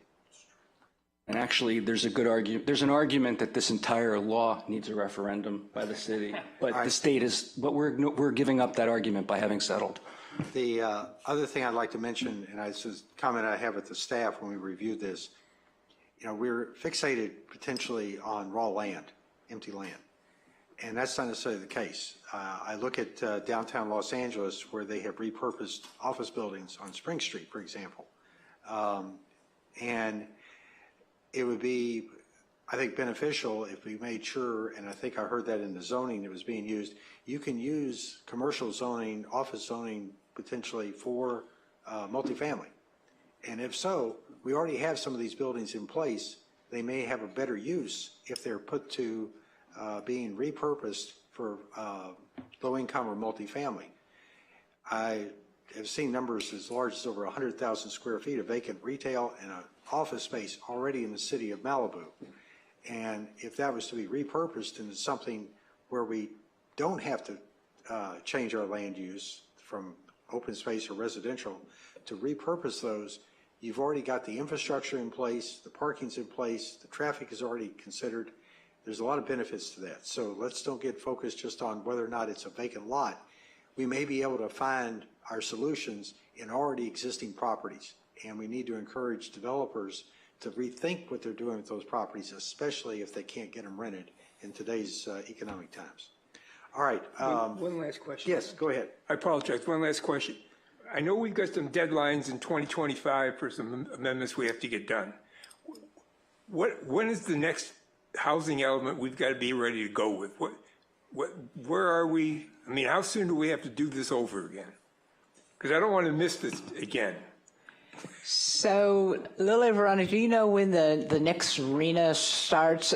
I know the end of this planning period is 2029. Okay, so likely at 2028 or first part of 2029 is when they'll start reallocating the RENA. But so we got some time. I think either Lily or Veronica would know. As long as we get time, I don't want to get behind the 8 ball again because it's not a comfortable position. Yeah, this is Veronica. Legally under state law, the final adopted RENA is supposed to be finalized 1 year prior to the deadline of the housing element. And that's the latest. And then the earliest that a lot of cities that would have started having the RHNA, the housing element is also tied into the regional transportation plan. It's supposed to be 18 months with the adoption of the regional transportation plan. So the latest that you would find what your RHNA is going to be for your 7th cycle housing element would be supposedly October 15, 2028. However, there is proposed legislation out there right now to potentially split the SCAG region into two for deadlines of housing element, because the state has been having a lot of problems with dealing with 180 something housing elements at the same time. So there's a potential of splitting SCAG into LA County and the rest of the 5 counties. So these are all in discussion. So ultimately, when that is going to happen, we don't know, but I think we generally recommend jurisdictions to start at least 2 years before the deadline of the housing element. Okay. Which just means everybody that wins the election this time is going to have to deal with this. Yeah, I know. All right. With that, do we have a motion? Marianne, I think you had a motion? Staff recommendation. All right. Do I have a second? Second. All right. We're going to have to do a roll call vote on this. Does Trevor have to read it? Yes. And this would include the introduction of ordinance number 523, an ordinance of the City of Malibu determining the proposed code amendments are exempt from the California Environmental Quality Act, adopting amendments to the Local Coastal Program, LCP Local Implementation Plan, LCP number 24-001, specifically Local Implementation Plan sections 2.1, 3.3, 3.4.5, 3.6, 3.7, 3.11, 3.14, 6.7, 13.30, and Appendix 1, Table B, and corollary amendments to Malibu Municipal Code, Title 17 zoning, specifically Section 17.02.060, 17.08, 17.10.020, 17.12.020, 17.12.040, 17.14.020, 17.14.040, 17.24.020, 17.30.020, 17.30.030, 17.34.020, 17.34.030, 17.39.020, 17.40.040, 17.40.120, 17.41.1, 17.42.020, 17.48.030, Chapter 17.63, and Appendix 1, the zoning text amendment number 24-002, an amendment to the LIP and MMC to modify standards, regulations, procedures, and application requirements related to housing element projects consistent with the city's 2021 to 2029 housing element. I think you missed one, Trevor.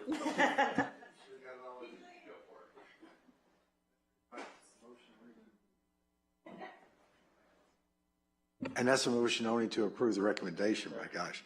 All right, it's time for a roll call vote. Kelsey, please go ahead.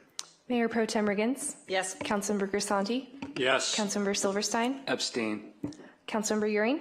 Yes, and thank you, Joyce, for that study session you gave us. It was very helpful. Mayor Stewart? Yes. Motion carries. Thank you very much. With that, the agenda for the evening is completed. The meeting is closed. Yay.